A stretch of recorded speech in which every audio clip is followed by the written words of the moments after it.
ஸ்ரீநிதிம் நிதிமபாரமர்த்தினம் அர்த்திதார்த்த பரிதான தீட்சிதம் சர்வபூத சுஹுர்தம் தயாநிதிம் தேவராஜமதிராஜமாஸ்ரயே ஸ்ரீமத்ரங்கம் ஜயது பரமம் தாம தேஜோ நிதானம் பூமாதஸ்மின் பவது குஷலீ கோபி பூமா சகாயः திவ்யம் தஸ்மை திசது விபவம் தேசிகோ தேசிகானாம் காலே காலே வரவர முனிः கல்பயன் மங்களானி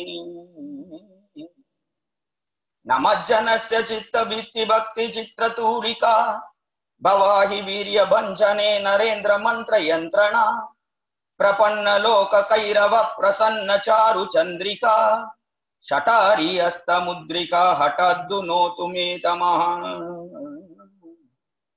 ஸ்ரீமத்யை விஷ்ணு சித்தாரிய மனோநந்தன ஹேதவே நந்த நந்தன சுந்தரியை கோதாயை நித்யமங்களம் ஸ்ரீநகரியாம் மகாபுரியாம் தாம்பரபர்ணுத்தரே தடே ஸ்ரீதிந்திரிணீ மூலதாம்னே ஷடகோபாய மங்களம் ஸ்ரீமதே ரம்யஜா மாத்ருமுனீந்திராய மகாத்மனே ஸ்ரீரங்கவாசினே பூயாத் நித்யஸ்ரீர் நித்யமங்களம். ஸ்ரீமத் வேதமார்க பிரதிஷ்டாபனாச்சாரிய உபய வேதாந்த பிரவர்த்தகராய் சாந்த சமதமாத்ய அனந்த கல்யாண குணோபேதராய் பரமம்ச பரிப்ராஜகாச்சாரியராய் எழுந்தருளி இருக்கக்கூடிய யதுகிரி யதிராஜமடத் சுவாமி ஜீயர் சுவாமி அவருடைய திருவடி தாமரைகளிலே முதல்லே அடியேன் சென்னி சேர்த்து கரங்குவித்து வணங்கி அடியேனுக்கு கொடுக்கப்பட்ட தலைப்பு தேவராஜமங்கலம் என்கிற தலைப்பின் கீழே சிச்சிர விசேஷார்த்தங்களை அந்த சுவாமி திருச்செவி சாத்தும்படியாகவும் அதே போல அங்கு எழுந்தருளி இருக்கக்கூடிய ஸ்ரீமத் வேதமார்க பிரதிஷ்டாபனாச்சாரிய உபயவேதாந்த பிரவர்த்தகராய் இருக்கக்கூடிய தேவராஜன் சுவாமி அந்த சுவாமியினுடைய திருவடி தாமரைகளும் சென்னி சேர்த்து கரங்குவித்து வணங்கி எல்லாருடைய கோஷ்டியாருடைய ஆச்சரியமான பொறுமைக்கும் அடியேன் இலக்காக வேண்டும் என்று முதலிலே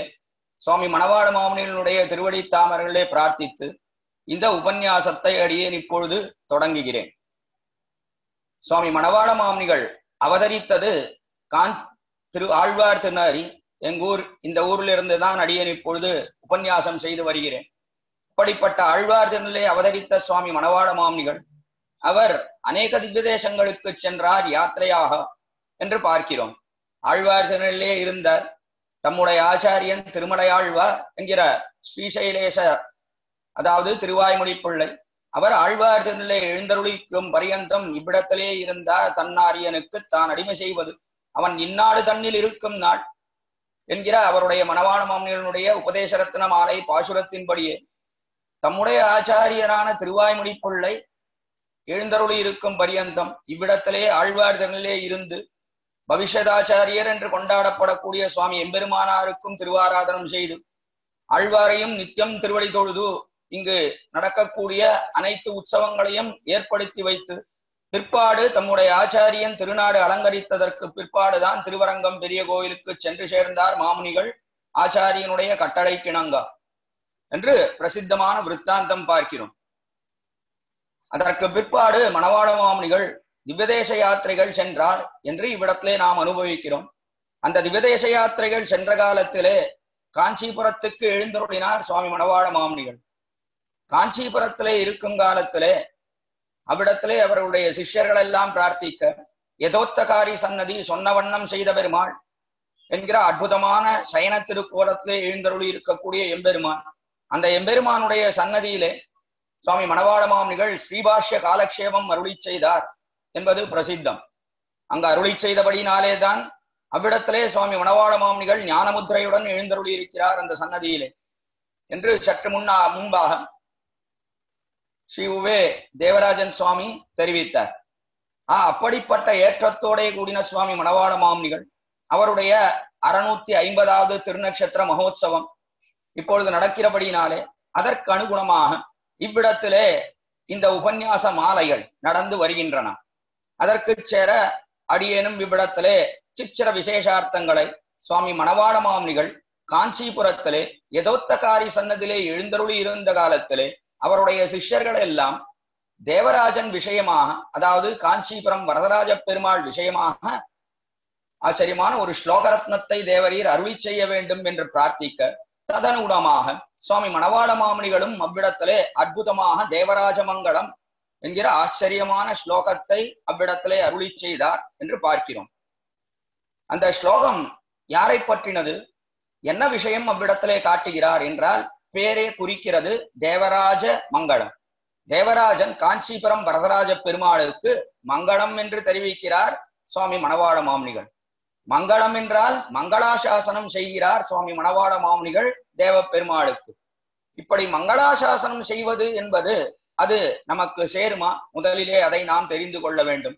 மங்களாசாசனம் ஸ்வரூப விருத்தமன்னோ என்று விசாரிக்கிறார் சுவாமி பள்ளலோகாச்சாரியர் தம்முடைய ஸ்ரீவச்சனபூஷண திவ்ய சாஸ்திரத்திலே.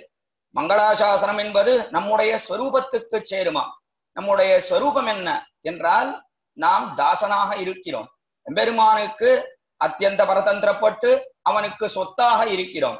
எம்பெருமான் நமக்கு சுவாமியாக இருக்கிறான், தலைவனாக இருக்கிறான். ஆக அப்படிப்பட்ட அறப்பெரியவனான எம்பெருமானுக்கு நாம் மங்களாசாசனம் செய்வது தகுமா என்று கேட்கிறார் அவ்விடத்திலே. இந்த மங்களாசாசனம்ங்கிறது எப்படிப்பட்டதுன்னா, அதை நம்முடைய பாஷையிலே தெரிவிக்க வேண்டும் என்று சொன்னால் அதற்கு ஆசீர்வாதம் என்பதுதான் தகுந்த வார்த்தை. ஆசீர்வாதம் என்பது பெரியோர்கள் சிறியவர்களுக்கு ஆசைகளை வழங்குவது என்று நாம் பார்க்கிறோம். நன்றாக இருக்க வேண்டும், வேகாலம் இருக்க வேண்டும், ஆயுர் ஆரோக்கிய ஐஸ்வர்ய சகல வித்யா பாரங்கதோபவ என்றெல்லாம் ஆசீர்வாதம் தெரிவிப்பதுண்டு பெரியோர்கள். அல்லது உயர்ந்த அதிகாரிகள் என்று தெரிவித்தால் அவர்கள் ஆசீர்வாதம் செய்வது திருமந்திரத்திலே பிறந்து துவயத்திலே வளர்ந்து துவயைக்க நிரதராவீர், திருமந்திரத்திலே பிறக்கணும், துவயத்திலே வளர வேண்டும், பிற்பாடு அந்த துவயத்திலேயே ஊன்றி இருக்க வேண்டும் என்பது நம்முடைய பூர்வாச்சாரியர்களுடைய அற்புதமான ஆசீர்வாதம். ஆக இதையெல்லாம் பெரியோர்கள் சிறியவர்களுக்கு செய்கிறார்கள்னு பார்க்கிறோம். ஆனால் நாமோ எவ்வளவு சிறியவர்கள், நம்மை ரட்சிப்பவனே அந்த எம்பெருமான் தான். அப்படிப்பட்ட ரட்சகனான எம்பெருமான், சர்வ ஜகத் ரட்சகனான எம்பெருமானுக்கு நாம் ஆசீர்வாதம் செய்வது தகுமா? மங்களங்களை ஆசாசிப்பது அது தகுமா? அதான் மங்களாசாசனம். அது சேருமா என்று அவ்விடத்துல அற்புதமான கேள்வி.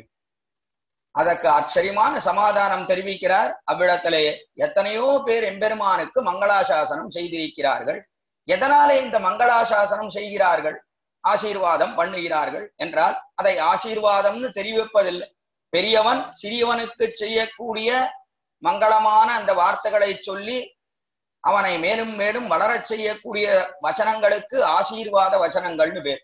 ஆனால் சிறியவன் பெரியவனுக்கு நன்மைகளை ஆசாசிப்பதற்கு மங்களாசாசனம் என்று பேர்.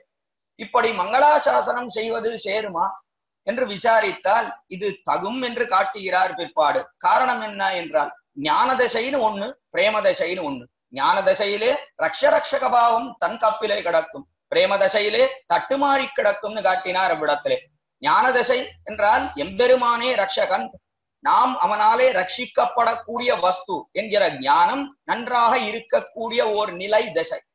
அந்த தசையிலே எம்பெருமான் தான் ரட்சகன், நாம் அவனையே எதிர்பார்த்திருக்க வேண்டும் நம்முடைய ரட்சணத்துக்கு என்கிற திசை இருக்குமே. ஆனால் அப்பொழுது இந்த மங்களாசாசனம் என்பது சேராது.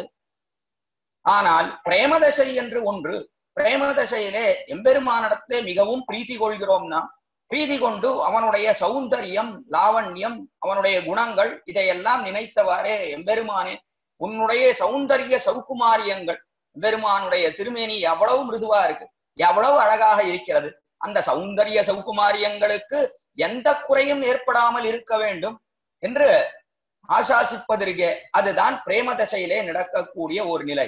அந்த சமயத்துல என்ன ஏற்படுகிறது என்றால் ரக்ஷரக்ஷக பாவம் தட்டுமாறி கிடக்கிறது. அப்பொழுது நம்முடைய எண்ணமே மாறிவிடுகிறது. நாம் என்ன நினைக்கிறோம் அப்படின்னா, எம்பெருமான் ரட்சகன் அல்ல, நாம் தான் அவனை ரட்சிக்க வேண்டும்.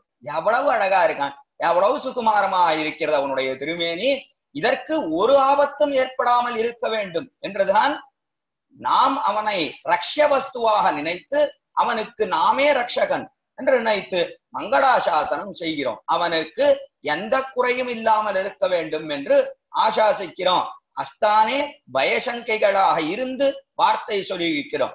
ஸ்தானமல்லாத இடம் எம்பெருமான இடத்துல பயப்படுவது உண்டா? பயம் பயானாம்னு பயங்களையெல்லாம் போக்கக்கூடியவனாக இருக்கக்கூடியவன் அந்த எம்பெருமான். அப்படிப்பட்ட அவனுக்கே என்ன ஆபத்து வருமோ என்று பயப்படுவதற்கே அதுதான் பிரேமதசை, அதுதான் கலக்கத்துக்கு உடலாக ஆகிறது. அந்த கலக்கம் வந்து சேர்ந்தவாறே நாம் எம்பெருமானுக்கே மங்களாசாசனம் செய்கிறோம். அவனுக்கு எந்த ஆபத்தும் ஏற்பட போவதில்லை, அஸ்தானம் அது. ஆனாலும் அவ்விடத்திலே பயத்தை நாம் சங்கிக்கிறோம், சந்தேகப்படுகிறோம். பயம் ஏற்படுமோ, எம்பெருமானுக்கு ஏதாவது ஆத்மத்து ஏற்படுமோ என்று நினைத்துத்தான் பெரியாழ்வார் வல்லாண்டு வல்லாண்டு வல்லாயிரத்தாண்டு பல கோடி நூறாயிரம் என்று தொடங்கி கடைசியிலே அப்பாஞ்சசன்யமும் பல்லாண்டே என்று அற்புதமாக 2 பாசுரங்களிலே தெரிவித்து மேலும் மேலும் அவனுக்கு பல்லாண்டு ஏற்பட வேண்டும் என்று ஒரு 12 பாசுரங்களிலே திருப்பல்லாண்டு என்கிற திவ்ய பிரபந்தத்தையே அருளி செய்தார் என்று அவ்விடத்துல அற்புதமாக பார்க்கிறோம். இதற்கே காரணம் என்ன என்றால், பெரியாழ்வார் என்றாலே என்ன அர்த்தம்னா மிகவும் கலங்கினவர்னு அர்த்தம். கலக்கத்தாலே தான் இது ஏற்பட்டது. பொங்கும் பரிவு, பெருமானுக்கு என்ன ஆபத்து ஏற்படுமோ என்ன ஆபத்து ஏற்படுமோ என்று பொங்கும் பரிவாலே வில்லிபுத்தூர் பட்டர்பிரான் பெற்றான் பெரியாழ்வார் என்னும் பெயர் என்கிறார் விசதவாட்சிகா மணிகளான சுவாமி மணவாள மாமுனிகள். ஆக அப்படிப்பட்ட பொங்கும் பரிவு ஏற்பட்டது எம்பெருமான் விஷயத்திலே. அந்த பொங்கும் பரிவு எம்பெருமான் விஷயத்திலே ஏற்படுவது என்பது அது உரும்னா அது தகுந்த விஷயம். காரணம் என்ன? அவனுடைய சௌந்தரிய சௌகுமாரியங்கள் படுத்தக்கூடிய பாடு என்று நாம் அனுபவிக்கிறோம். ஆக அப்படிப்பட்டதுதான் மங்களாசாசனம் என்பது. அந்த மங்களாசாசனம் அதனாலே ஸ்வரூப பிரயுக்தம் என்று காட்டினார். அவ்விடத்திலே மங்களாசாசனம் நம்முடைய ஸ்வரூபத்துக்கு மிகவும் சேர்ந்ததுதான். அதுல எந்த குறையும் கிடையாது. ஏன் கோவிலை பூட்டிட்டு கதவை இழுத்து இழுத்து பார்க்கணும்? சரியா பூட்டி இருக்குமா?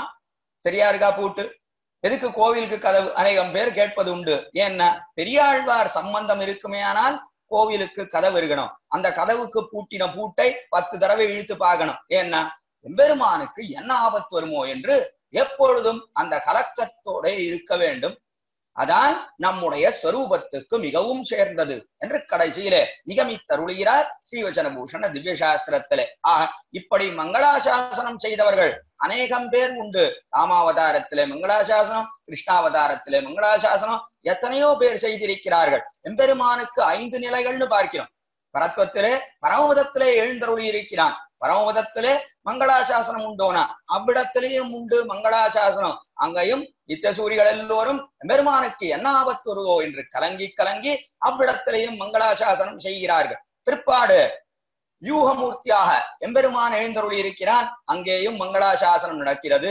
அதற்கு மேலே அந்தர்யாமியாக நமக்குள்ளே எழுந்தருளி இருக்கிறான். அதற்கு மேலே விபவாவதாரங்கள் செய்கிறான். ராமனாகவும் கிருஷ்ணனாகவும் திருவவதாரம் பண்ணுகிறான். எல்லா நிலையிலேயும் மங்களாசாசனம் உண்டு. ஆனால் இதற்கெல்லாம் சிகரம் வைத்தா போல இருக்கக்கூடியது என்று சொன்னால் அர்ச்சாவதாரம். அர்ச்சாவதாரத்திலேதான் எம்பெருமான் எப்படி இருக்கான்னா அவன் அசக்தரை போலேயும் அக்னரை போலேயும் அசக்தரை போலேயும் ஸ்வஸ்வாமி பாவத்தை மாறாடி நிற்கக்கூடிய நிலைதான் அர்ச்சாவதாரம்னு பார்க்கிறோம்.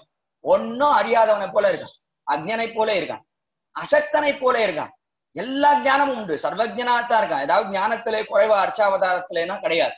ஆனால் இருப்பதை பார்த்தா ஒன்னும் தெரியாத போல இருக்கு. அதே போல சக்தியில ஏதாவது குறை உண்டானா எந்த குறைவுமே கிடையாது, பூர்ணனாக இருக்கிறான், சர்வசக்தி யுக்தனாக இருக்கிறான். ஆனாலும் அசக்தனை போலே காட்சி கொடுக்கிறான். தன்னைத்தானே ரட்சித்துக் கொள்ளாத முடியாத போலேயும் மற்ற பேர் தன்னை ரட்சிக்க வேண்டும் என்கிறா போலேயும் நமக்கு சேவை சாதித்து நிற்கிறான் எம்பெருமான். இதற்கு மேலே எல்லாம் என்னன்னா ரொம்ப ஆச்சரியம் என்ன, ஸ்வஸ்வாமி பாவத்தை மாறாடி வைத்துக் கொண்டு நிற்கிறான். யார் சொத்து யார் சுவாமி? ஜீவாத்மாதான் பரமாத்மாவுக்கு சொத்து, பரமாத்மாதான் சுவாமியாக இருக்கிறான். ஆனால் அந்த பாவமே மாறாடி விடுகிறது அர்ச்சாவதாரத்திலே. அவன் சொத்தாக ஆயிட்டான், நாம தான் அவனுக்கு சுவாமியா இருக்கு. அதனாலே தான் நாம் எதெல்லாம் சொல்றோமோ அதெல்லாம் அப்படியே கடைபிடிக்கிறான் அந்த பெருமான் அர்ச்சாவதாரத்துல. இத்தனை மணிக்கு திருமஞ்சனம்னா சித்தமா இருக்கான், காலையில 3 மணிக்கு திருமஞ்சனமா சித்தமா இருக்கான், 2 மணிக்கு புறப்பாடா ராத்திரி சித்தமா இருக்கான்.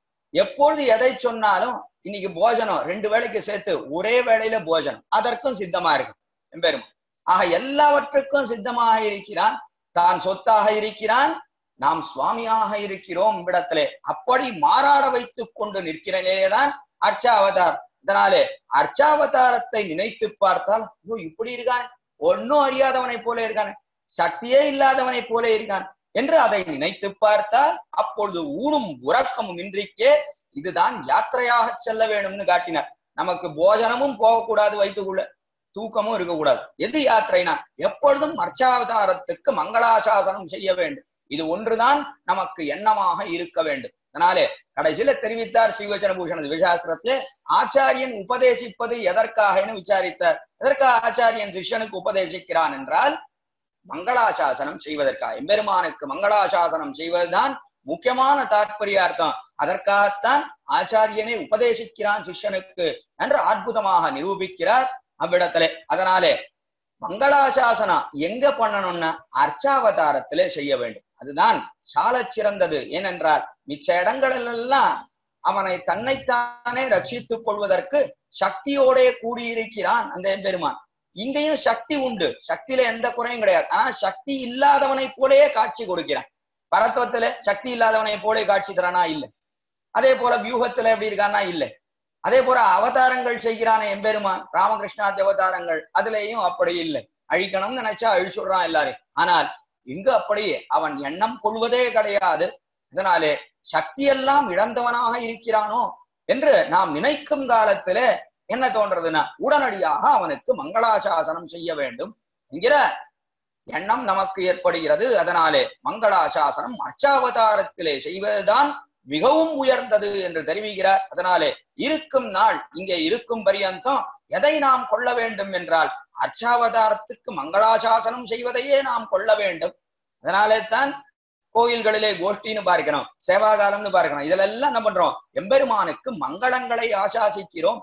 அதனால மங்களாசாசனம் இருக்க அதுதான் ஸ்வரூபத்துக்கு மிகவும் சேர்ந்தது என்று அற்புதமாக நிரூபித்து போகிறார்கள் நம்முடைய பூர்வாச்சாரியர்கள். அதிலே சுவாமி மணவாள மாமுனிகள் முதலிலே ஸ்லோக வடிவத்திலே மங்களாசாசனம் என்பதை வெளியிட்டவர் யாருன்னா அவர் சுவாமி மணவாள மாமுனி. அதுவும் யார் விஷயத்திலே வெளியிடுகிறார்கள்னா தேவப்பெருமாள் விஷயத்திலே, காஞ்சிபுரம் வரதராஜ பெருமாள் விஷயத்திலே அர்ச்சாவதாரத்திலே மங்களாசாசனம் செய்கிறார் இவ்விடத்திலே சுவாமி மணவாள மாமுனிகள். அப்படிப்பட்ட ஆச்சரியமான மங்கள ஸ்லோகங்களாக அமைந்தது, தேவராஜன் விஷயமாக அமைந்ததுதான் இந்த தேவராஜ மங்களம் என்கிற அற்புதமான 13 ஸ்லோகங்கள் கொண்ட ஆச்சரியமான ஸ்லோக ரத்னமாக இருக்கக்கூடியது. அப்படிப்பட்ட இந்த தேவராஜ மங்களம், அந்த தேவராஜ மங்களத்துக்கு சேர சிற்சிற விசேஷார்த்தங்களை இந்த கோஷ்டியிலே விண்ணப்பிக்கலாம் என்று இப்பொழுது அடியேன் தொடங்குகிறேன். அதுல முதலிலே இடத்துல தனியன் அருளி செய்கிறார். இதை அருளி செய்தவர் அஷ்டதிக்கஜாச்சாரியர்கள் சுவாமி மணவாள மாமுனியுடைய சிஷ்யர்கள். அந்த சிஷ்யர்களிலே ஒருவரான அப்பிள்ளை அவர் அருளி செய்த ஆச்சரியமான ஒரு ஸ்லோகம் அதுதான் தனியனாக அமைந்திருக்கிறது இந்த தேவராஜ மங்களத்துக்கு. யச்சக்ரே தேவராஜஸ்ய மங்களாசாசனம் முதா தம் வந்தே ரம்யஜாமாத்து முனிம் விஷதவாக்பரம் என்று அந்த முனி விஷதவாக் சிகாமணிகளான சுவாமி மணவாள மாமுனிகள். என்ன அற்புதமான பேர், விஷத வாக்ஷிகாமணிகள். அற்புதமா விஷதமாக இருக்கக்கூடியது அவருடைய வாக்ன. எவ்வளவு ஆச்சரியமான வியாக்கியானம் செய்திருக்கிறார். முமுட்சுபடி என்ன, தத்துவத்திரயம் என்ன, ஸ்ரீவச்சன பூஷணம் என்ன, ஆச்சாரியர்தயம் என்ன, இப்படிப்பட்ட அற்புதமான ரகசிய கிரந்தங்களுக்கு வியாக்கியானம் இல்லை என்று சொன்னால் எந்த அர்த்தத்தையுமே நம்மாலே அறிய முடியாது. அவ்வளவு விசதமாக அற்புதமாக வியாக்கியானம் செய்திருக்கிறார். அப்படிப்பட்ட விசத வாக் சிகாமணி, அந்த வாக்குகளுக்கெல்லாம் சிகை வைத்தா போலே எத்தனையோ பேர் நன்றாக பேச கற்றிருக்கலாம்னா, ஆனா அந்த பேச்சு சாமர்த்தியத்திலே தலைவர் என்று கொண்டாட வேண்டும் என்று சொன்னால் சுவாமி மணவாள மாமுனிகளை கொண்டாட வேண்டும் என்று அற்புதமாக தெரிவிக்கிறார்.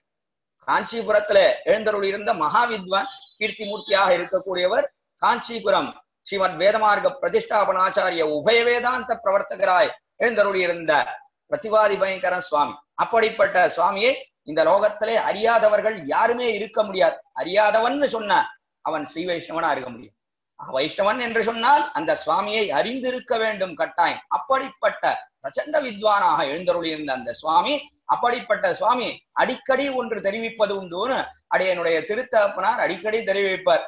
யார்தான் மணவாள மாமுனிகளுக்கு விஷதவாட்சிகாமணிகள்னு ஒரு பெயர் கொடுத்தார் என்று மிகவும் கண்ணும் கண்ணீருமாக சுவாமி சாதிப்படுண்டு அடிக்கடி. என்ன அற்புதமான திருநாமம் சுவாமிக்கு மணவாள மாமுனிகளுக்கு, என்ன ஆச்சரியமான வைபவம் படைத்திருக்கிறார் சுவாமி மணவாள மாமுனி.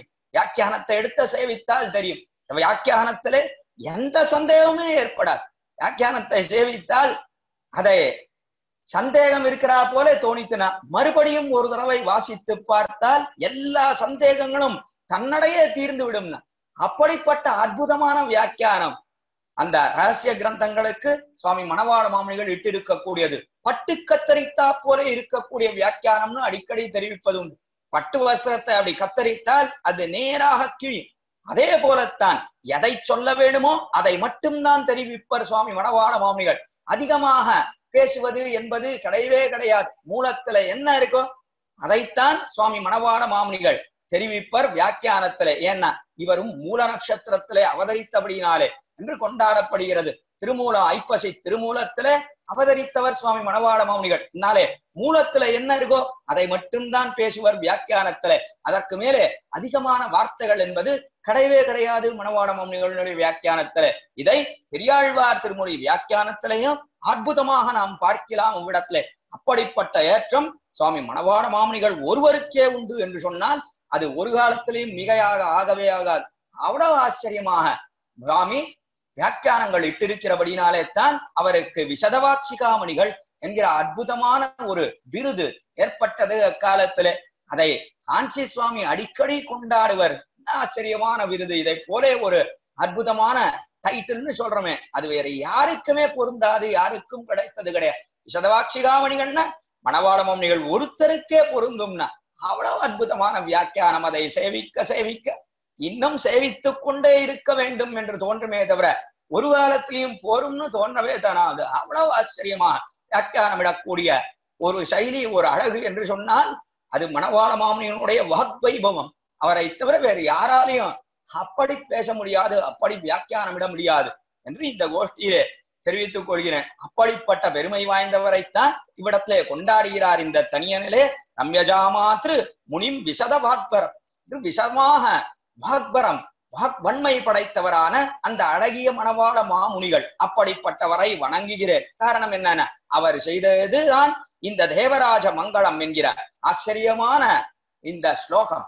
இந்த ஸ்லோகங்கள் அப்படிப்பட்ட அவரை வணங்குகிறேன் என்று முதல்ல தனியன்ல தெரிவித்தார் இடத்திலே. அப்படி தெரிவித்து அடுத்தபடியாக சுவாமி மணவாள மாமுனிகள் அவர் தேவராஜ மங்களத்தை தொடங்குகிறார். அதிலே முதல் ஸ்லோகமாவது மங்களம் வேதசோ வேதமேதினி கிரகே மேதினே வரதாய தயாதாம்னே தீரோதாராய மங்களம் என்று தெரிவிக்கக்கூடிய அற்புதமான ஸ்லோகம். மங்களம் முதல்ல மங்களம் மங்களம் உண்டாக என்று மங்களம் என்று தெரிவித்தார் அவ்விடத்திலே. மங்களம் என்று தெரிவித்து வேதசோ வேதசோ என்றால் பிரம்மா. பிரம்மா அந்த காலத்திலே யாகம் பண்ணினார். இந்த பிரம்மா அவர் ஓர் யாகம் பண்ணினார். அவருக்கு எம்பெருமானிடத்திலே மிகச்சிறந்த ஈடுபாடு ஏற்பட்டு ஒரு கஷேத்திரத்திலே யாகம் செய்ய வேண்டும், எம்பெருமானை ஸ்தோத்திரம் பண்ண வேண்டும், அவனை பார்க்க வேண்டும் இத்தியாதியான ஆசைகளை கொண்டார் பிரம்மா. அதனாலே ஏதாவது ஒரு இடத்துல யாகம் செய்ய வேண்டும் என்று ஆசைப்பட்டார். எந்த இடத்திலே யாகம் செய்தால் பலன் அதிகமாக இருக்குமோ அந்த இடத்துல யாகம் செய்வோம் என்று தொடங்கினார். நமக்கு எப்பவுமே அதானே ஆசை.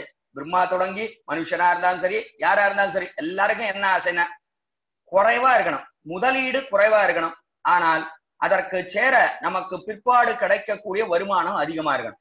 இன்வெஸ்ட்மெண்ட் குறைவா இருக்கணும், ப்ராஃபிட் அதிகமா இருக்கணும். அதானே எல்லாருக்கும் அபிப்பிராயம். அது பிரம்மாவுக்கும் உண்டு. அதனாலே பிரம்மாவும் எந்த இடத்திலே இந்த யாகத்தை பண்ணினால் நமக்கு முதலீடு குறைவாக இருந்து அபாரமான பலன்கள் கிடைக்குமோ அந்த இடத்திலே செய்ய வேண்டும்னு காஞ்சிபுரத்தை தேர்ந்தெடுத்தார். அந்த இடத்திலே பண்ணினால் பலன்கள் அபாரமாக சித்திக்கும் என்று அறிந்த பிரம்மா அந்த இடத்திலே யாகம் செய்ய தொடங்கினார். அப்படி யாகம் செய்தாரே, அப்படி யாகம் செய்யும் காலத்திலே அஸ்வமேத யாகத்தை செய்கிறார் பிரம்மா. அந்த யாகம் செய்தார் அவ்விடத்திலே. அந்த யாகம் செய்த பிரம்மாவை பற்றி இவ்விடத்திலே தெரிவிக்கிறார். வேதசகா என்று பிரம்மா. பிரம்மா யாகம் செய்தார். வேதி மேதினி கிரகமேதினே என்று கிரகமேதினே என்று அந்த வேதினி என்று அந்த இடத்திலே காஞ்சிபுரத்திலே யாகம் பண்ணின காலத்திலே அவ்விடத்திலே தோன்றினான் எம்பெருமான் ஸ்ரீமன் நாராயணன் வரதராஜ பெருமாள் அவ்விடத்திலே தோன்றினார் என்று பார்க்கிறோம். ஆக உத்தர வேத ஸ்தலத்தை அவன் யாக பூமியாக கொண்டான். அந்த உத்தரவேத ஸ்தலமானதுதான் காஞ்சிபுரம். அவ்விடத்திலே தான் தோன்றினார். அப்படிப்பட்ட அந்த காஞ்சிபுரத்தையே இருப்பிடமாக கொண்டவர் என்றுதான் மேதினே என்று தெரிவித்தார். கிரகமேதினே என்று தெரிவிக்கிறார். அதையே இருப்பிடமாக கொண்டவர் என்று காட்டினார். இதற்கு சேர அற்புதமா தேசிகன் அவர் தெரிவித்தார் கமலா கிரகமேதினம் என்று அவர் தெரிவித்தார். கமலா கிரகமேதினம், கமலையே தனக்கு கிரகமாக கொண்டான் எம்பெருமான். கமலா கிரகமேதினம் என்று கமலா பெரிய பிராட்டியார் அதையே தனக்கு வாசஸ்தானமாக கொண்டிருக்கிறான், பெரிய பிராட்டியார் இடத்திலேயே இருக்கிறான் என்று அவர் தெரிவித்தார். இவ்விடத்திலே காஞ்சிபுரம் தேவப்பெருமாள் காஞ்சிபுரத்தையே தனக்கு வாசஸ்தானமாக கொண்டிருக்கிறார். அப்படிப்பட்ட வரதாய தயாதாம்னே தீரோதாராய மங்களம் என்று அப்படிப்பட்ட வரதன், அந்த வரதன் அவன் எப்படி இருக்கான்? தீரோதாரன், தீரன், மிகவும் வீரனாக இருக்கிறான், உதாரணாக இருக்கிறான், உதாரத்தன்மையோட கூடியிருக்கிறான். அப்படிப்பட்ட எம்பெருமானுக்கு மங்களம் என்று அந்த எம்பெருமானை முதல்ல அவன் எப்படி அவதரித்தான் என்பதை காட்டி பிரம்மா யாகம் பண்ண வந்து சேர்ந்தான் என்பதை காட்டினார் முதல் ஸ்லோகத்திலே. அடுத்தபடியாக இரண்டாம் ஸ்லோகத்திலே வாஜிமேதே வபாஹோமே தாத்து உத்தரவேதிதா உதிதாய உதாதாக்ரே உதாக்ராயா மங்களம் என்று அடுத்தபடியாக இரண்டாவது ஸ்லோகத்திலே வாஜிமேதம் அவ்விடத்திலே யாக பூமி, அந்த யாக பூமியிலே வபையை கொடுக்க வேண்டும். வபாஹோமே ஹோம் அதை எப்படி பண்ணினான்? அஸ்வமேத யாகம்னு ஒண்ணு.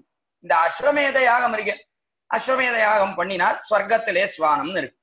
அதே போல 100 அஸ்வமேத யாகங்கள் பண்ணினால் அவனுக்கு இந்திர பதவி என்கிறது சாஸ்திரமானது. இந்த அஸ்வமேத யாகம் என்பது எப்படி செய்கிறார்கள் என்றால், ஒரு குதிரை, யாக குதிரைன்னு அதற்கு பேர். அந்த யாக குதிரை, இந்த யாக குதிரையை தேர்ந்தெடுத்து அந்த குதிரையானது உலகம் முழுவதும் சுத்தி வர வேண்டும்.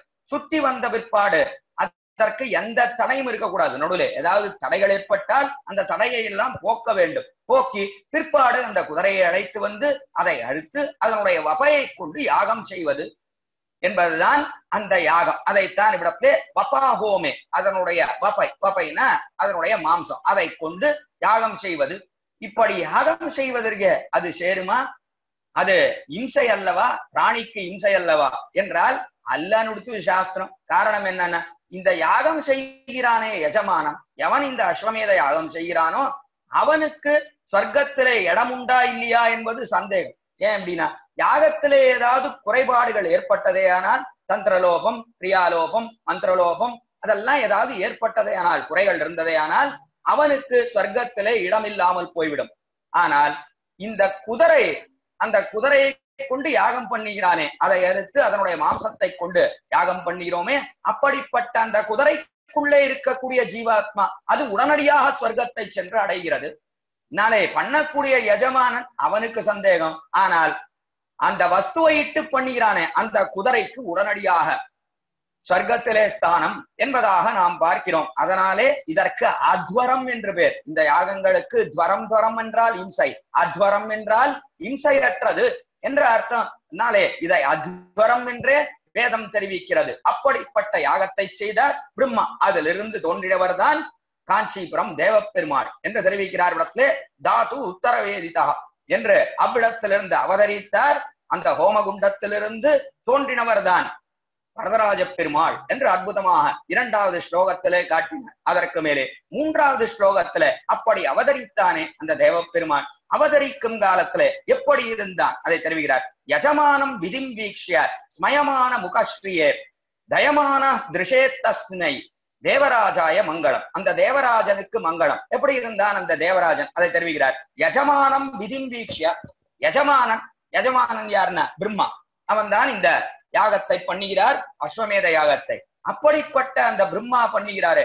அவரை பார்த்து கொண்டே தோன்றினார். வீக்ஷ அவரை பார்த்து கொண்டே அப்படி தோன்றினார். தோன்றும் காலத்துல எப்படி இருந்தார்னா ஸ்மயமான முகாஷ்டியே என்று ஸ்மயமான அப்படி புன்முறுவலோட எப்படி தோன்றினார். முகத்திலே என்ன ஆச்சரியமான முறுவல். இன்னைக்கும் போய் சேவித்தா தேவபெருமாளுக்கு எவ்வளவு அற்புதமான முறுவல் இருக்கிறது. அதோடே தோன்றினார். பிரம்மா யாகம் பண்ணினார் அஸ்வமேத யாகம். அந்த சமயத்துல அவருக்கு பக்கத்திலே தன்னுடைய மனைவி சரஸ்வதி இல்லை. அதற்கு ஏதோ ஒரு காரணம், ஏதோ ஒரு மனஸ்தாபத்தின் காரணமாக பக்கத்திலே சரஸ்வதி இல்லை.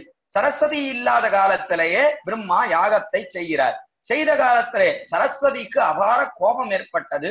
அதனாலே மிகவும் வேகம் கொண்டு வேகவதி என்கிற பெயருடன் கூட சரஸ்வதி ஓடி வந்தார். இந்த யாக பூமியையே அழித்து விடுகிறேன் என்று கோபம் கொண்டு நான் இல்லாமல் யாகம் பண்றீரானே, நாளை அழித்து விடுகிறேன் என்று மனைவியான சரஸ்வதிக்கு கோபம் ஏற்பட்டது பர்த்தாவான பிரம்மாவினிடத்திலே. அதனாலே யாகபூமியை அழித்து விடலாம் என்று வேகவதி என்கிற ஒரு ஆறின் வடிவை எடுத்துக்கொண்டு வேகமாக வருது அந்த ஆறு. அப்படி வந்து இந்த நதியானது வேகமா வந்து இந்த யாகபூமியை அழிக்க வேண்டும் என்று வந்தது. அந்த காலத்திலே பிரம்மா எம்பெருமானை நோக்கி துதித்தார். துதித்த காலத்திலே எம்பெருமான் குறுக்க வந்து சயனித்தான காலத்திலே சயனித்தபடியினாலே அது அந்தர்வாகினியாக பூமிக்கடியிலே சென்று விட்டது. சரஸ்வதியானது எம்பெருமானை எதிர்த்து அவனை தாண்டி செல்ல முடியாது. அதனாலே கீழே சென்றது, பூமிக்கடியிலே சென்றது என்று பிருத்தாந்தம் பார்க்கிறோம். அப்படி பூமிக்கடியிலே சென்று விட்டாலே சரஸ்வதி.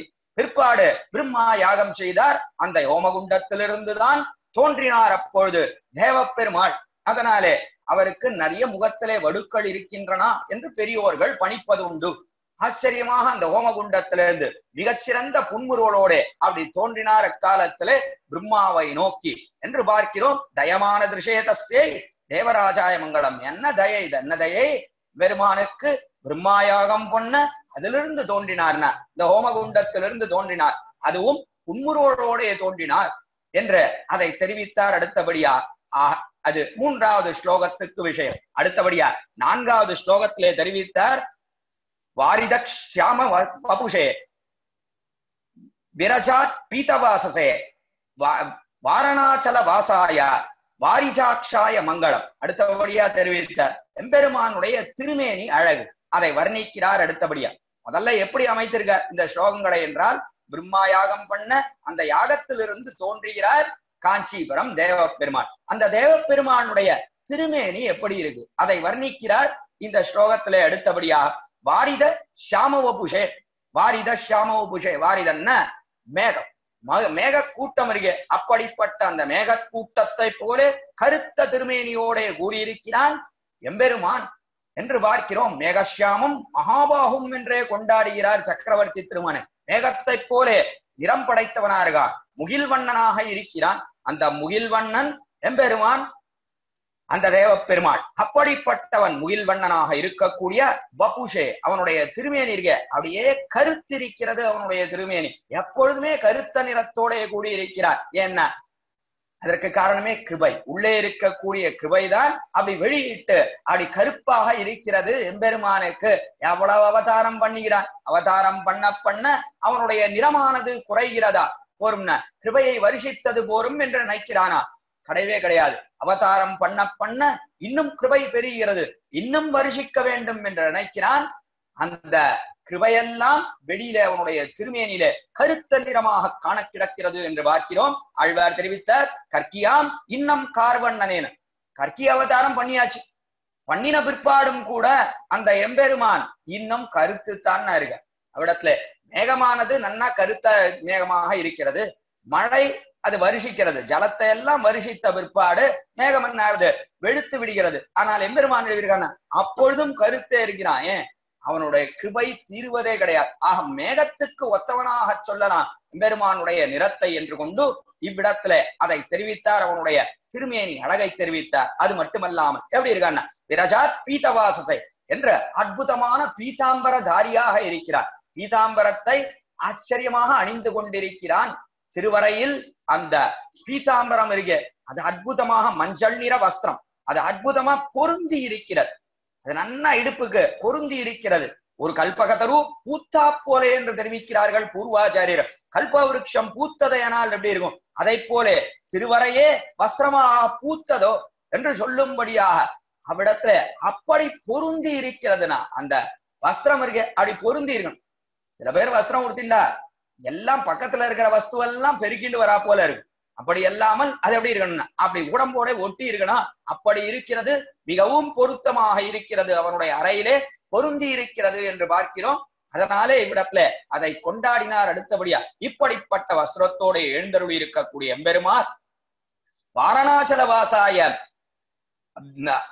விரஜாட்சாய மங்களம் என்று ஆச்சரியம், வாரிஜாட்சாய மங்களம் என்று அடுத்தபடியா தெரிவித்தார். எப்படி இருக்கான்னா வாரணாச்சலம், வாரணாச்சலம் வாரணம் வாரணம்னா யானை, அந்த யானை மலையாக இருக்கக்கூடியது அஸ்திகிரி என்றே பெயர் பெற்றது. அப்படிப்பட்ட யானை மலையில எழுந்தருளி இருக்கக்கூடிய எம்பெருமான் அவன் எப்படி இருக்கான்னா வாரிஜாட்சாய மங்களம் என்று வாரிஜாட்சம். வாரி என்றால் இவ்விடத்திலே ஜலம், ஜலத்திலிருந்து தோன்றக்கூடியது வாரிஜாட்சம்னு தாமரைக்கு பேர். செந்தாமரை கண்ணனாக இருக்கிறான். கண்ணருக எவ்வளவு அழகாக இருக்கிறது.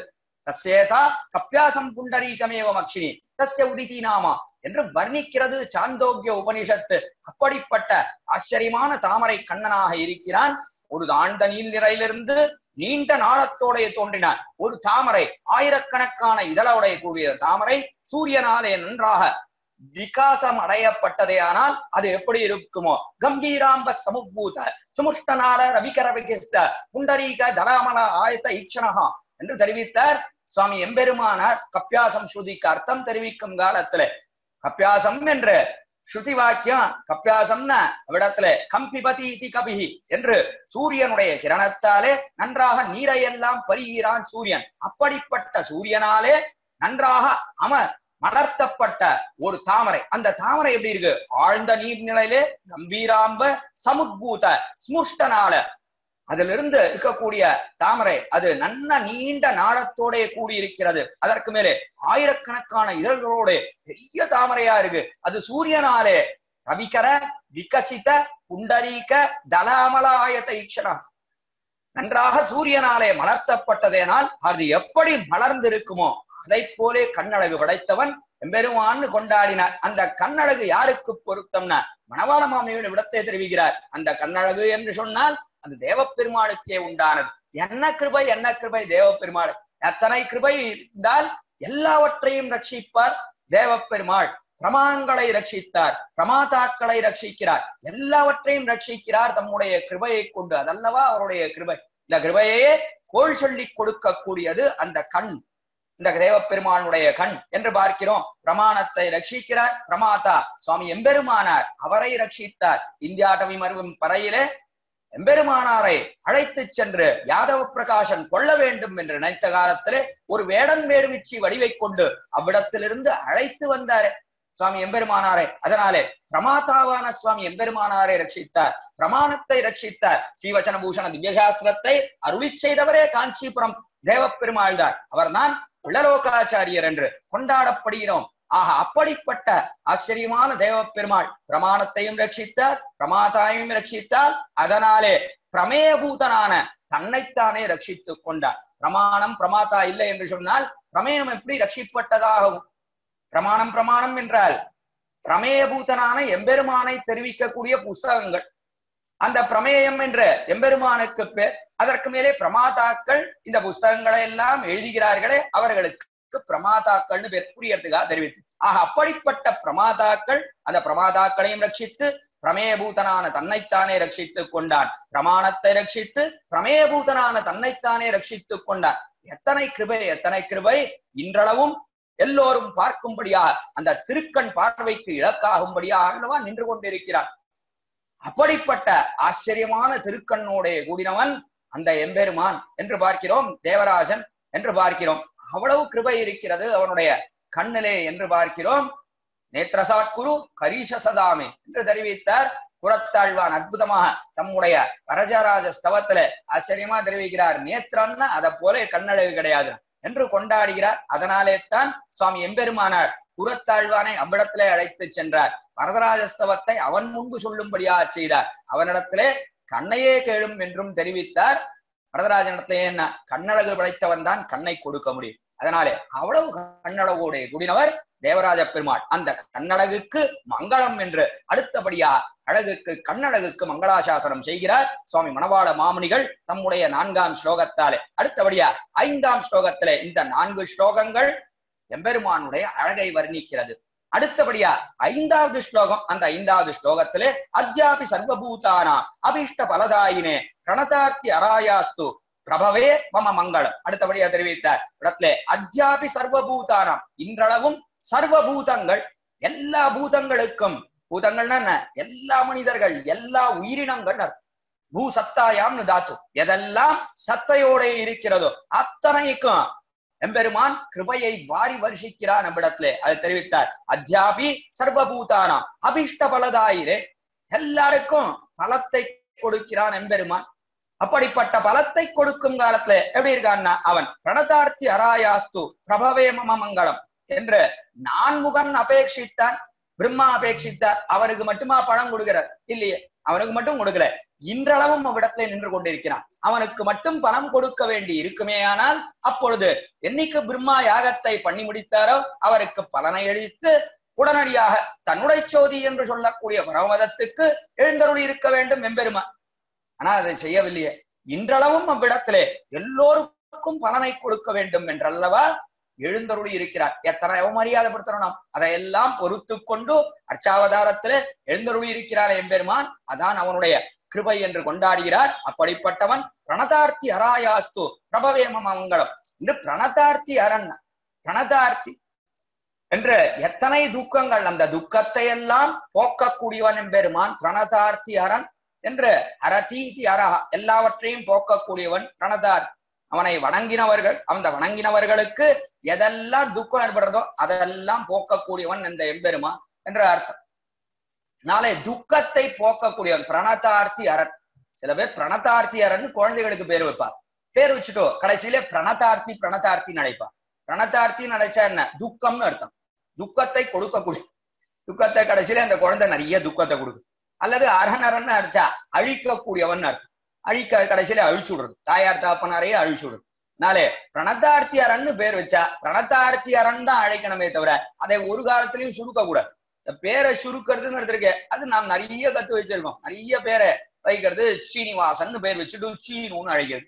எத்தனை பேர் இதே போல மதுசூதனன் என்று பேர் வைப்பது. மதுன்னு அர்த்தம் இல்ல, சூதன் அர்த்தம். மதுனா என்ன அர்த்தம்னா அரக்கன் அர்த்தம், சூதன் அர்த்தம்னா கொல்றவன் அர்த்தம். ஆக இதையெல்லாம் பிரித்து அழைத்தோம் என்று சொன்னால் எல்லாவற்றுக்கும் விபரீதார்த்தம்.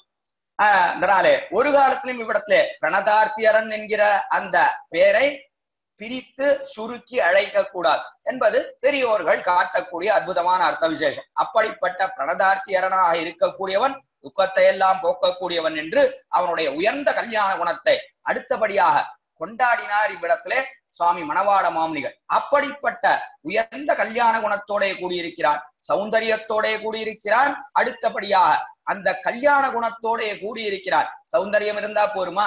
போராது. இப்படிப்பட்ட இன்றளவும் அதை காணும்படியாக, அந்த சௌந்தரியத்தை நாம் அனுபவிக்கும்படியாக எல்லோருக்கும் வருத்தத்தை எல்லாம் நீக்கி கொண்டு எழுந்தருளி இருக்கானே. அழகு அழகு இருந்துட்டா போராது, அந்த அழகை காட்டுற மூலியம் அப்படி காட்டிக்கொண்டு அத்தியாபி சர்வபூதானாம் அபிஷ்ட பலதாய் என்று இன்றளவும் அந்த அழகை காட்டிக்கொண்டு அவ்விடத்திலே எழுந்தருளி இருக்கிறான்னு தெரிவித்தார். சரி, எழுந்தருளி இருக்கான், சரி, அழகு இருக்கு அவனுக்கு, அவனுடைய திருமேனி அழகு இருக்கே. அந்த அழகுன்றது எப்படி இருக்கு? தனித்தனியா இப்பொழுது கண்ணை பத்தி தெரிவித்தார் கீழே. நாளே கண்ணழகு, அவனுடைய பீதாம்பரம் அழகு என்று ஒவ்வொன்று அழகா இருக்குமா சுவாமி? அவனுடைய திருமேனி முழுவதும் எப்படி இருக்கும்? அதை அனுபவித்தா, பூர்ணமாக அனுபவித்தா எப்படி இருக்கும் என்று அதை திருவுள்ளம் பற்றி சுவாமி மணவாள மாமுனிகள் அடுத்த ஸ்லோகம் அருளி செய்கிறார். 6வது ஸ்லோகம். திவ்யாவயவ சௌந்தர்ய திவ்யாபரண ஹேதையே தந்தாவல கிரீஷாய தேவராஜாய மங்களம். அடுத்தபடியா 6ஆம் ஸ்லோகத்திலே தெரிவித்தார் எம்பெருமானுடைய லாவண்யத்தை கொண்டாடுகிறார். கீழே சொன்னது சௌந்தரியம். சௌந்தரியம் என்றால் ஒவ்வொரு அங்கம். சில பேருக்கு சௌந்தரியம் நல்லா இருக்கும், தனியா கண்ணை பார்த்தா நல்லா இருக்கும், மூக்க பார்த்தா நல்லா இருக்கும், காதை பார்த்தா நல்லா இருக்கும். ஒவ்வொரு அவயவங்களை தனித்தனியாக பார்க்கும் காலத்திலே அவைகள் அழகாக இருக்கும். அதற்கு சௌந்தரியம்னு பேர். அந்த சௌந்தரியத்தை தான் கீழே தெரிவித்தார். இப்பொழுது இந்த ஸ்லோகத்தாலே லாவண்யத்தை தெரிவிக்கிறார். லாவண்யம் என்று சொன்னால் எம்பெருமானுடைய திருமேனி அழகு பூர்ணமாக பார்த்தா சில பேர் நல்லா இருக்க மாட்டார், தனித்தனியா பார்த்தா நல்லா இருப்பா. சில பேர் பூர்ணமாக பார்த்தா நல்லா இருப்பா, ஆனா தனித்தனியா அவயவத்தை எடுத்து பார்த்தா அவ்வளவு பொருந்தி இருக்காது. ஆனால் எம்பெருமானுக்கு இரண்டுமே ஒக்கும். சௌந்தரியம் லாவண்யம் இரண்டுமே பரமபோக்கியமாக இருக்கக்கூடியது காஞ்சிபுரம் தேவப்பெருமாளுக்கு. அப்படிப்பட்ட அந்த சௌந்தரிய லாவண்யங்களுக்கு மங்களாசாசனம் என்பதுதான் தேர்ந்த அர்த்தம் இந்த முதல் 6 ஸ்லோகங்களாலே என்று இவ்விடத்துல ஆச்சரியமா பார்க்கிறோம். திவ்யாவயவ சௌந்தரியம். இந்த சௌந்தரியம் திவ்ய அவயவம், ஒவ்வொரு அவயவமுமே சௌந்தரியத்தோட கூடியிருக்கிறது. எல்லா அவயவங்களும் மிகவும் அழகோட கூடியிருக்கிறது. சௌந்தரிய திவ்யாபரண ஹேதவே. இப்படி எல்லா அவயவமும் சௌந்தரியத்தோட கூடியிருக்கிறபடினாலே என்ன தேர்ந்ததுன்னு கடைசியில லாவண்யம் சொல்லப்பட்டதுனாலே திருமேனி முழுவதுமே அழகோடைய கூடியிருக்கிறான் அந்த எம்பெருமான். எதை சொல்வது? கைவண்ணம் தாமரை வாய் கமலம் போலும் கண்ணினையும் அரவிந்தம் அடியுமகதே என்றார் திருமங்கையாள். எல்லாம் அப்படியே தாமரை காடு பூத்தா போலே இருக்கக்கூடியவன் தான் எம்பெருமான். அத்தனை அழகோடைய கூடியிருக்கிறான். அதனாலே அவனுக்கு லாவண்யம் அற்புதமாக இருக்கிறது என்று தெரிவித்து, அது மட்டுமல்லாமல் அவனுக்கு என்ன இருக்குன்னா, இவ்வளவுலாம் அழகு இருந்தாலும் கூட திருவாபரணம் இருக்க வேண்டாமா? திருவாபரணம் இருக்கணும் இல்லையோ, அதுவும் இருக்குது. திவ்யாபரண ஹேதவு, அதுபடியாக திவ்ய ஆபரணங்கள், ஆபரணங்களாலே அலங்கிருத்தமாக இருக்கிறான். ஆபரணங்களுக்கு அழகை கொடுத்து கொண்டிருக்கிறான். ஆபரணங்களை திவ்யாபரணமாக ஆக்குகிறான் இவ்விடத்திலே என்று அற்புதமாக தெரிவிக்கிறார் மணவாள மாமுனிகள் இவ்விடத்திலே. ஆபரணங்களுக்கு அழகு செய்யும் பெருமாள் என்று அவனுக்கு ஒரு கொண்டாட்டம். அப்படி ஆபரணத்துக்கெல்லாம் அழகை ஊட்டி கொண்டு எழுந்தருளி இருக்கிறான் அவ்விடத்திலே. அதனாலே இந்த ஆபரணங்கள் எல்லாம் அவன் திருமேனியை சேர்ந்து அழகு பெறுகின்றனா என்று பார்க்கிறோம். எத்தனை திருவாபரணம்! பரதன் சாதாரண புறப்பாடு என்று சொன்னாலே நிறைய திருவாபரணத்தை வாரி இறைத்து கொண்டு எழுந்தருளுவர்னு சொல்வது அடிக்கடி. சாதாரண பரப்பாடுல கூட அவ்வளவு திருவாபரணம் நிறைந்தவராக அற்புதமாக காட்சி தரக்கூடியவன் தான் காஞ்சிபுரம் தேவப்பெருமாள்னு பார்க்கிறோம். அப்படிப்பட்ட ஆச்சரியமான திவ்யாபரண ஹேதைய தந்தாவல கிரீஷாய், தந்தாவலம்னா தந்தாவலம்னா யானைன்னு அர்த்தம். தந்தத்தோட கூடினது யானை. அப்படிப்பட்ட யானமலையே தனக்கு இருப்பிடமான உடையவன், யானமலைக்கு ஈசன் தலைவனாக இருக்கக்கூடியவன். அப்படிப்பட்ட ஈசாய தேவராஜாய மங்களம். அந்த தேவராஜனுக்கு மங்களம் என்று அடுத்தபடியா மங்களாசாசனம் செய்தார். அவனுடைய லாவண்யத்துக்கும் திருவாபரண சேர்த்தி ஒப்பனை அழகு என்று தெரிவிப்படும். அந்த ஒப்பனை அழகுக்கும் அடுத்தபடியாக மங்களாசாசனம் செய்தார். அதை செய்து அடுத்தபடியா எம்பெருமான் அவ்விடத்துல இருக்கானே, இருக்கக்கூடிய எம்பெருமான் அவன் எப்படி இருக்கான் என்றால், அவன் புருஷாய புராணாய புண்ணியகோடி நிவாசினே புஷ்பிதோத்தார கல்பத்ரு கமனியாய மங்களம். எம்பெருமான் இவ்வளவு சௌந்தர்யம் லாவண்யம் எல்லாம் இருந்தா அப்போ என்ன ஏற்படும்னா, எல்லோரும் அவனை ஆசைப்படுவார்கள் தானே. அழகு இருக்கு என்று சொன்னால் யார் ஆசைப்பட மாட்டார்? எல்லோரும் ஆசைப்படுவார்கள். அதற்கு மேல என்ன பெருமை இருக்குன்னா, எல்லாத்தையும் கொடுக்கக்கூடியவனா இருக்கான். கல்பவருஷத்தை போல இருக்கிறான் அந்த எம்பெருமான். அப்படி இருக்கக்கூடியவன் என்று சொல்லுகிறபடினாலே எல்லோரும் அவனை ஆசைப்படுகிறார். அதுவும் எப்படி இருக்காங்க? புருஷாய புராணாய புண்ணியகோட்டி நிவாசினே. புண்ணியகோட்டி விமானத்தின் கீழே இருக்கிறான். ஆச்சரியமான புண்ணியகோட்டி விமானம், அதற்கு கீழே இருக்கக்கூடியவன் எம்பெருமான். அதையே தனக்கு இருப்பிடமாக உடையவனாக இருக்கிறான்.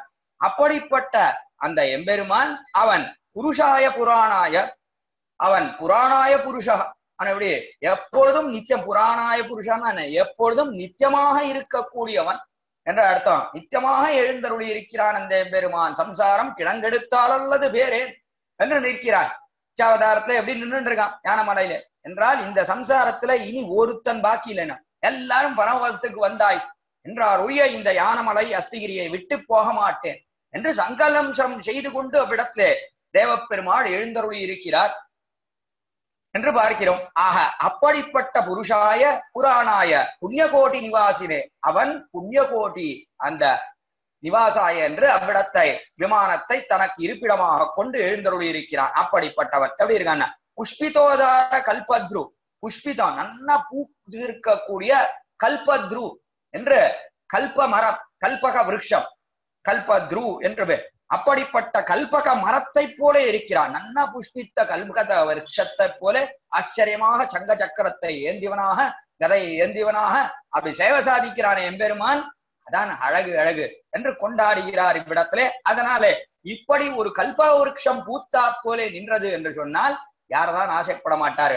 எல்லோரும் ஆசைப்படுகிறார்கள். அதனாலே எல்லாராலும் ஆசைப்படக்கூடிய திருமேனி அழகோடைய கூடினவன், சௌந்தர்ய லாவண்யங்களோடைய கூடினவன் என்று கமனியாய மங்களம். கமனியம்னா எல்லாரும் ஆசைப்படக்கூடியவனாக இருக்கிறான் அந்த எம்பெருமான் என்று தெரிவித்தார். அடுத்தபடியா இப்படி ஆசைப்படக்கூடியவன், ஆசைப்படுகிறான், ஆசைப்படுகிறோம்னு சொல்றோமே, எதனால ஆசைப்படுறோம்?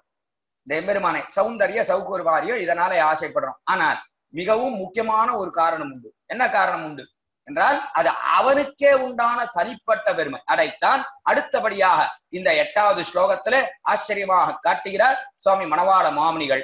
காஞ்சனாச்சல ஸ்ருங்காக்ர காலமேகா நிவாசி காலமேகானு சாரினே சுபர்ணாம் சவாதம் சாய சுரராஜாய மங்களம். அடுத்தபடியா தெரிவித்தார் காஞ்சனாச்சல ஸ்ருங்காக்ர காஞ்சனாச்சலம் என்று அவ்விடத்துல ஆச்சரியமான அந்த மலை எப்படி இருக்குன்னா காஞ்சனாச்சலம். காஞ்சனம்னா பொன்னை போலே இருக்கக்கூடியது, தங்கத்தை போலே இருக்கக்கூடிய அச்சலம் மலை.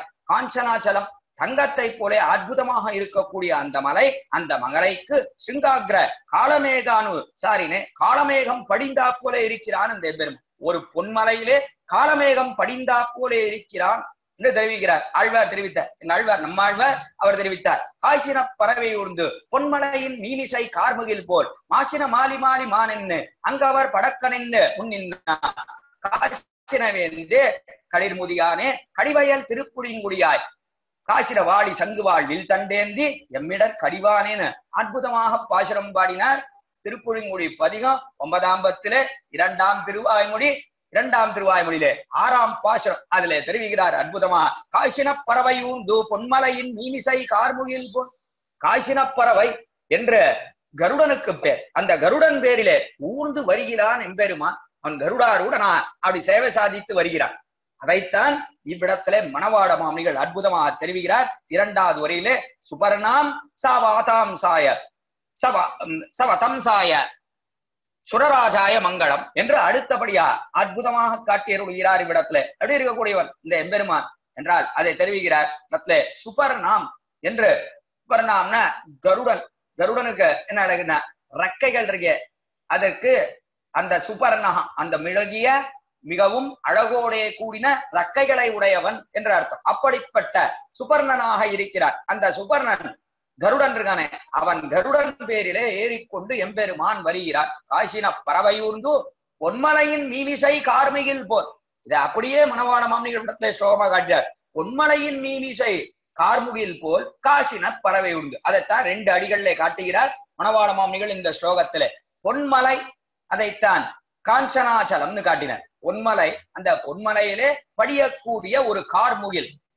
பொன்மலையின் மீமிசை கார்முகில் போல் மாசின மாலி மாலிமானென்னு அங்கவர் படக்கனென்ன முன்னின்னா என்ற மாசின மாலி மாலிமான் என்ற காலத்திலே மாலி சுமாலி மால்யவான் இவர்களையெல்லாம் அழித்தான். அக்காலத்திலே சக்கரவர்த்தி திருமணாக பிறந்து ராவணனுக்கு முன்பிருந்தவர்களெல்லாம் அழித்திருக்கிறான். ராவணனை பிற்பாடு சக்கரவர்த்தி திருமணாக பிறந்து அழித்தான்னு பார்க்கிறோம். ஆக இப்படிப்பட்டவர்களை எல்லாம் அழித்தானே. எப்படி அழித்தான்?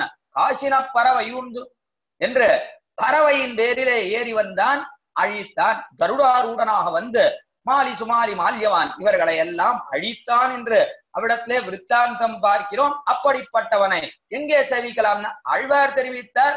காசினவேந்தே கதிர்முடியானே கடிவயல் திருப்புளிங்குடியாய் என்ற எம்பெருமான் திருப்புளிங்குடின்னு ஆழ்வார் திருநடிக்கு பக்கத்துல இருக்கக்கூடிய அந்த திவ்யதேசம். அந்த திவ்யதேசத்திலே எம்பெருமான் ஆச்சரியமான சயன திருக்கோலத்திலே சயனித்திருக்கிறான்னு தெரிவித்தார். ரொம்ப அழகுனா சயன திருக்கோலத்துல அழகுனா அவ்விடத்திலேதான் அழகு. ரொம்ப அழகோடைய சயனித்திருக்கிறான். மிகவும் சுந்தரனாக எழுந்தருளி இருக்கிறான். இவ்விடத்திலே இந்த திருப்புளிங்குடி திவ்யதேசத்திலே என்ன அழகு, என்ன அழகு! அப்படிப்பட்ட அற்புதமான அழகோடைய எழுந்தருளி இருக்கான் அந்த எம்பெருமான். இவ்விடத்திலே அழகோட எழுந்தருளி இருக்கிறானே, அதே போல நிற்கும் நிலையிலே எங்கே அழகோட எழுந்தருளி இருக்கிறான் அதைத்தான் மணவாள மாமுனிகள் இந்த ஸ்லோகத்திலே தேவராஜ மங்களத்திலே ஆச்சரியமா காரிக்கிறான். எம்பெருமான் எப்படி நிற்கிறான்? நம்மிடத்திலே பொன்மலையின் மீமிசை கார்முகில் போல்.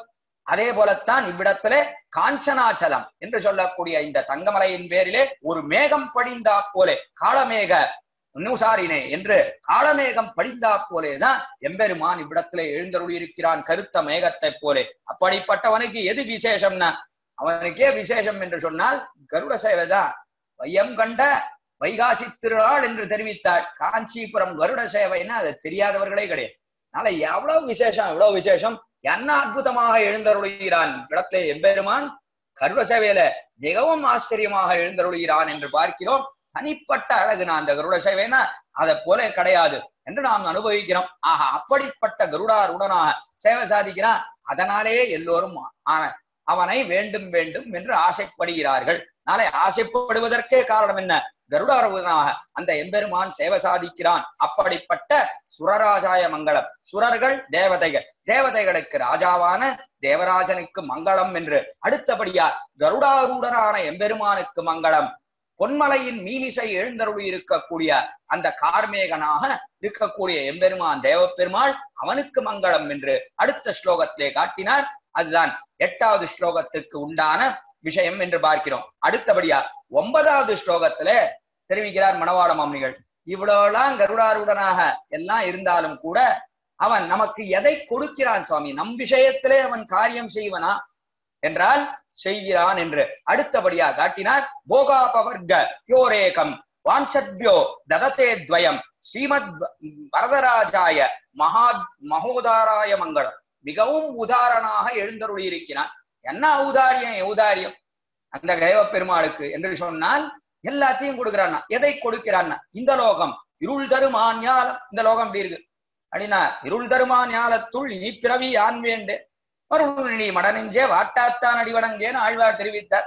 ஆனா இருள் தருமா மேலும் மேலும் அஜானத்தை கொடுக்கக்கூடிய இந்த லோகம். அப்படிப்பட்ட இந்த லோகத்திலே அதிலே வாஞ்சை கொண்டு ஆசை கொண்டு எனக்கு இது வேணும் அது வேணும் என்று பிரார்த்தித்தாலும் கூட அதையும் கொடுக்கக்கூடியவர். அதை தெரிவிக்கிறார். போகாபவர்க யோரேகம் வாஞ்சத்யோ தததே துவயம். 2 விஷயம், 2ஐ கொடுக்கிறார். எது 2ஐ கொடுக்கிறான்னா, போகாபவர்கம் போகம், போகத்துக்காகவே இருக்கக்கூடியது இந்த லோகம். இந்த லோகத்துல அதை அனுபவிக்கணும் இதை அனுபவிக்கணும். எவ்வளவு அனுபவித்தா நமக்கு போறவே போறாது. எத்தனை பணம் இருந்தாலும் போறாது. எத்தனை அனுபவங்கள் இத்தனை விஷயத்துல செய்தாலும் எதுவுமே போற மாட்டேங்கிறது. நிறைய அனுபவிக்கணும்னு மேலும் மேலும் ஆசை வந்து கொண்டே இருக்கிறது. அப்படிப்பட்ட ஆசைக்கிணங்க அவை எல்லாவற்றையும் கொடுக்கிறார். 2ஐயும் கொடுக்கிறார். இந்த லோகத்திலே ஐஹிக ஆமுஷ்மிகங்கள், ஆமுஷ்மிகம்னா மேல் லோகம், பரமபதத்தையும் கொடுக்கக்கூடிய 2ஐயுமே கொடுக்கக்கூடிய இதனாலே துவயம்னு தெரிவித்தார். அப்படிப்பட்ட ஸ்ரீமத் வரதராஜாய மகோதாராய மங்களம். என்ன உதாரத்தனம், ஔதாரியம்னா எல்லாவற்றையும் கொடுக்கிறான் எம்பெருமான். அவன் கொடுப்பதிலே குறைவே கிடையாதுனா அலம்புரிந்த நெடுந்தடக்கையனாக எழுந்தருளி இருக்கிறான் தேவப்பெருமான். அப்படிப்பட்ட அந்த ஔதாரிய குணத்துக்கு மங்களம்னு தெரிவித்தார். என்ன உதாரணமாக இருக்கிறார், அந்த குணத்துக்கு மங்களம்னு அடுத்தபடியா தெரிவித்தார். அதற்கு மேலே 10ஆம் ஸ்லோகத்திலே அந்த எம்பெருமான் இவ்வளவுலாம் இருந்தாலும் கூட எம்பெருமான் எல்லாத்தையும் கொடுக்கலாம். ஆனால் ரக்ஷணம், என்னை ரட்சிப்பனா அதானே நமக்கு வேணும். நமக்கு என்ன சந்தேகம், பெருமான் இதெல்லாம் பரமபதத்தை கொடுப்பான், நமக்கு வேண்டியதையெல்லாம் கொடுப்பான், அதெல்லாம் இருக்கட்டும். என்னை ரட்சிப்பனா, ரட்சிக்கையாவது துக்கத்தை போக்க வேண்டும், அபேட்சிதத்தை கொடுக்கணும். 2ஐயுமே பண்ணணும். நம்முடைய வருத்தத்தையும் போக்கணும், அதே போல நமக்கு வேண்டியதையும் கொடுக்கணும். வேண்டியதையெல்லாம் கொடுக்கிறான்னு கீழ் ஸ்லோகத்துல சொன்னா, ஆனா அது மட்டும் போருமா? அது மட்டும் போராது. நம்மை ரட்சிப்பனா, துக்கத்தை போக்குவனா, அதுதான் அடுத்த கேள்வி. அதற்கு சேர அடுத்தபடியா மணவாள மாமுனிகள் அடுத்த ஸ்லோகம் 10வது ஸ்லோகத்தை தெரிவித்தார். மத்தங்கஜாத்ரி துங்காக்ர சிங்க ஸ்ருங்கர வர்ஷ்மனே மகாகிருபாய மத்ரக்ஷா தீட்சிதாயாஸ்து மங்களம். ஆச்சரியமா தீட்சை கொண்டு எழுந்தருளி இருக்கிறான். என்னை ரட்சிப்பதற்காகவே தீட்சை கொண்டு எழுந்தருளி இருக்கிறான் என்று மணவாள மாமுனிகள் தெரிவிக்கிறார். அப்படிப்பட்ட அந்த தீட்சைக்கு மங்களம் என்று அடுத்தபடியா தெரிவித்தார். அவர் சொன்னது நமக்கும் பொருந்தும். நாம இந்த ஸ்லோகத்தை சொன்னா மத்ரக்ஷாய, என்னை ரட்சிப்பதற்காகத்தான் தீட்சிதாயாஸ்து மங்களம். அப்படி தீட்சை கொண்டு எழுந்தருளி இருக்கிறான் காஞ்சிபுரம் தேவப்பெருமாள்னு தெரிவிக்க வேண்டும். அவனுக்கு எப்படி இருக்கிறது என்று சொன்னார். மத்தங்கஜாத்ரி துங்காக்ர, மத்தங்கஜாதி ஆச்சரியமான யானமலை, யானமலையே தனக்கு இருப்பிடமாக கொண்டிருக்கிறான். இந்த யானைக்கு என்ன பெருமை என்று சொன்னால், அது மிகவும் அழகோடே கூடியிருக்கிறது. யானை இயற்கையாவே அழகா இருக்கு. யானை வருதுன்னு சொன்னாலே, வாசல்ல யானை வருதுன்னு சொன்னா உடனே எல்லாரும் ஓடி போயிடும். யானையை பார்க்கணும்னு ஆசை. ஏன்னா யானைன்னு எடுத்திருக்கே, அது இயற்கையாவே அது நடக்கக்கூடிய அழகு இருக்கே, கம்பீரமா நடக்கிறது. என்ன ஆச்சரியமா துதிக்கை ஆட்டி நாட்டி நடக்கிறது. காதை 2 பார்ஷமும் அப்படி ஆட்டிக்கொண்டு தன்னுடைய 4 கால்களாக எப்படி அற்புதமா நினைக்கிறது என்று யானை வருதுனாலே எல்லாரும் கூப்பிடுவோம். வாடி வாடி யானை வருது பார்க்கலாம் வாசல்ல, யானை நடந்து போறது என்ன அழகா இருக்கு என்று சாதாரணமா யானை நடந்தாலே அழகு. அதற்கு மேலே அதற்கு அலங்காரம் வேறே செய்யப்பட்டது என்று சொன்னால் எவ்வளவு அழகாக இருக்கிறது. இன்னைக்கும் ஸ்ரீரங்கத்துல போய் பார்க்கிறது, ஜேஷ்டாபிஷேகம்னு பார்க்கிறது. அதற்கு யானையின் பேரிலே தங்க குடம், காவேரியிலிருந்து தென்திரு காவேரியிலிருந்து அம்மா மண்டபத்திலிருந்து ஆச்சரியமா யானையின் பேரிலே தங்க குடம் வருகிறது, தீர்த்தத்தை நிரப்பிக்கொண்டு. இதற்கு பின்புறம் அற்புதமா குடை, 2 சாமரங்கள், எல்லாத்தோடையும் இந்த யானை வருது. இந்த யானைக்கு எவ்வளவு அலங்காரம் தெரியுமா? பெருமாளை செய்கிறத காட்டிலும் அந்த யானையை பார்த்துட்டே இருக்கணும், அவ்வளவு அழகு. அப்பொழுது இந்த ஜேஷ்டாபிஷேகத்திலே அதனுடைய திருமண் காப்பு, என்ன பெரிய திருமண் காப்பு, அதற்கு மேலே காதிலே ஆச்சரியமான சங்க சக்கரம் இதெல்லாம் அணிந்து கொண்டு அதற்கு மேலே பெரிய கோர்வையை சாத்தி கொண்டு அற்புதமான மணிகளென்ன இதையெல்லாம் அலங்கரித்து கொண்டு அது வரக்கூடிய அழகு இருக்க. இதற்கெல்லாம் மேலே மற்றொரு அழகு என்னன்னா, அந்த காது இருக்க யானையினுடைய காதுல இருந்து நிறைய முடிகள்லாம் தொங்கும். அந்த முடிகளுக்கெல்லாம் விதவிதமான வர்ணம் தீட்டி இருப்பார்கள். இந்த முடிகள்லாம் கலர்னா அவ்வளவு அற்புதமான நிறங்கள் அதையெல்லாம் தீட்டி இருப்பார்கள். அவ்விடத்துல அவ்வளவு அழகோட கூடினது யானை. அப்படி யானையை அலங்காரம் செய்து கொண்டதுன்னா எவ்வளவு அழகு, எவ்வளவு அழகு, பார்த்து கொண்டே இருக்கலாம் அந்த யானை. அதை போலேத்தான் இந்த யானை மலை. இதுக்கு என்ன அலங்காரம்னா வரதன் தான் அலங்காரம். வேற எழுந்தருள் இருக்கானே எவ்வளவு அழகு. நாளை இந்த மலையையே பார்த்து கொண்டிருக்கலாம். அப்படிப்பட்ட அழகோடைய உடினதுதான் அந்த யானைமலை. காரணம் என்ன? அழகு. பரதனே இதற்கு அலங்காரமாக இருக்கிறான் இந்த மலைக்கு என்று இவ்விடத்துல அற்புதமாக தெரிவிக்கிறார். அப்படிப்பட்ட வர்ஷ்மனை என்று அப்படிப்பட்ட திருமேனி அழகோடைய கூடின திருமேனியோட எழுந்தருளி இருக்கிறான். அப்படிப்பட்டவன் நம்மையும் ரட்சிப்பன், அதுல எந்த சந்தேகம் கிடையாது. ரட்சிப்பதையே தனக்கு தீட்சையாக கொண்டிருக்கிறான். அதுவே தனக்கு தர்மம்னா எல்லோரையும் ரட்சிக்க வேண்டும், அவருடைய துக்கத்தை போக்க வேண்டும், வேண்டியதை கொடுக்க வேண்டும் என்று நமக்கும் காரியம் செய்வன் என்று சந்தேகம் கிடையாதுன்னு காட்டினார். சரி, நமக்கு காரியம் செய்வன் என்பதை எதை கொண்டு விஸ்வசிக்கலாம்? நமக்கு எப்படி விசுவாசம் ஏற்படும்? நிற்கக்கூடிய நிலை இதெல்லாம் பார்த்தா விசுவாசம் ஏற்படுமான? அப்படி இல்லை.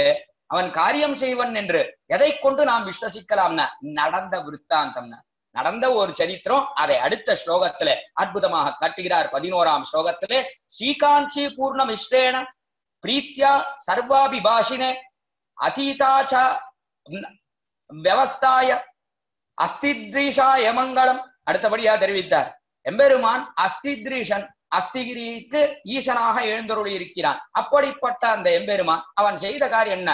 ஸ்ரீகாஞ்சி பூர்ணமிஷ்டேனம், ஸ்ரீ காஞ்சி பூர்ணர் என்று திருநாமம் திருக்கச்சி நம்பிகளுக்கு. அந்த திருக்கச்சி நம்பி இருக்காரு, அந்த திருக்கச்சி நம்பினோடே உரையாடினான் எம்பெருமான். உரையாடி நானே ரக்ஷகன் என்பதை அவனே தெரிவித்தான். அதனால ஏதோ ரக்ஷகன் ரக்ஷகன்னு எம்பெருமான் மத்ரக்ஷாய என்னை ரட்சிப்பன் என்று அப்படி வாய் வார்த்தைகள் சொல்லிட்டு போக முடியாது. அவன்தான் ரக்ஷகன் என்பதை அவனே தெரிவித்தான் என்று அற்புதமாக இந்த ஸ்லோகத்தின் மூலமாக மணவாள மாமணிகள் வெளியிடுகிறார். நாளை ஒவ்வொரு ஸ்லோகமும் மேலே மேலே சொல்லக்கூடியது அத்தனை பெருமை வாய்ந்ததாக அமைந்திருக்கிறதுன்னு பார்க்கிறோம் இவ்விடத்திலே. நாளை காஞ்சி பூர்ண மிஸ்ரேன பிரீத்யா சர்வாபிபாஷினே, பிரீத்யா மிகவும் பிரீத்தியோட பேசினான், எல்லாவற்றையும் பேசினான். சர்வாபிபாஷினே, லோகத்துல என்ன நடக்கிறது எம்பெருமானுக்கு தெரியாது பாருங்க, சர்வஜனாக இருக்கிறான். அப்படிப்பட்ட சர்வஜன் அவனுக்கே அறிவித்தவர் யாருன்னா அவர் தான் திருக்கச்சி நம்பி. அவர் தான் நித்தியம் நியூஸ் பேப்பர்னு வச்சுக்கிறது, அல்லது பிளாஷ் நியூஸ்னு அவர் தான் கொள்ள வேண்டும். அவ்விடத்துல எல்லாத்தையும் அவரை தான் தெரிவிக்கிறார். காஞ்சிபுரம் தேவ பெருமாளுக்கு நிச்சலம் ராத்திரி எல்லாம் முடிந்த பிற்பாடு எம்பெருமானோட விசிறி வீசிக்கொண்டே பேசின பெருமை திருக்கச்சி நம்பிக்கு உண்டு. அவருடன் உரையாடினானே தேவப்பெருமாள், என்னன்னு சொல்றது அவனை அப்படி நிச்சலும் உரையாடினான் என்று பார்க்கிறோம். அதனால் தான் சர்வாபிபாஷினே என்று எல்லா விதமா அந்த ஊர்ல என்ன நடக்குது எல்லாத்தையும் கேட்டு அறிந்தான் திருக்கச்சி நம்பி வாயிலாக என்று பார்க்கிறோம். அப்படிப்பட்டவன் என்ன கொண்டு இருக்கிறான்? அர்ச்சாவதாரத்துல யாரிடத்திலையும் பேசுவதே கிடையாது என்பதுதானே சங்கல்பம். அதைத்தான் அதீதார்ச்ச வியவஸ்தாயன்னு தெரிவித்தான்.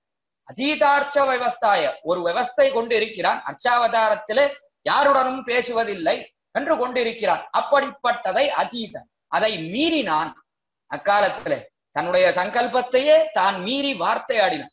இதை போல வார்த்தை ஆடின பெருமாள் யாராவது உண்டா? கிடையாது. யாரும் அப்படி பேசினவர்கள் ஏதோ ஒரு வார்த்தை என்றோ ஒரு நாள் பேசினார்னு பார்க்கிறோம். திருமலையிலே அனந்தாழ்வானுடைய திருவேங்கடமுடையான் பேசினார்னு பார்க்கிறோம். இதை போல எல்லாம் என்னைக்கோ ஒரு நாள் ஒரு வார்த்தை பேசினார்கள் பெருமான்கள், திவ்யதேசத்து எம்பெருமான்கள் தங்களுக்கு வேண்டியவர்களிடத்திலே என்று பார்க்கிறோம். ஆனால் நித்தியம் பேசின பெருமை என்பது காஞ்சிபுரம் தேவப்பெருமாளுக்கே உண்டான தனிப்பட்ட பெருமை. அதை யாருடன் செய்தார்னா திருக்கச்சி நம்பியோட செய்தார். அதனாலே அவனே ரக்ஷகன் என்று காட்டியருளினார். அப்படி காட்டினார். ஒரு சமயம் சுவாமி எம்பெருமானாருக்கு சில சந்தேகங்கள் உண்டாக இந்த சந்தேகத்தை எல்லாம் தேவப்பெருமானிடத்திலே நீர் பேசி அதை பற்றி தெரிவித்து அவர் என்ன சொல்றாரோ அதை அடியனிடத்திலே சொல்ல வேண்டும் என்று பிரார்த்தித்தார் சுவாமி எம்பெருமானார். காலத்திலே திருக்கச்சி நம்பியல் இடத்துல திருக்கச்சி நம்பியும் அன்றிரவு சென்று தேவப்பெருமாள் இடத்துல திருவாளவட்ட கைங்கரியம் முடிந்த பிற்பாடு நின்றிருந்த உடனே தேவப்பெருமாளும் என்ன வார்த்தை சொல்ல வேண்டும்னு நிற்கிறீர்னு கேட்ட காலத்தை திருக்கச்சி நம்பிகள் தெரிவித்தார்.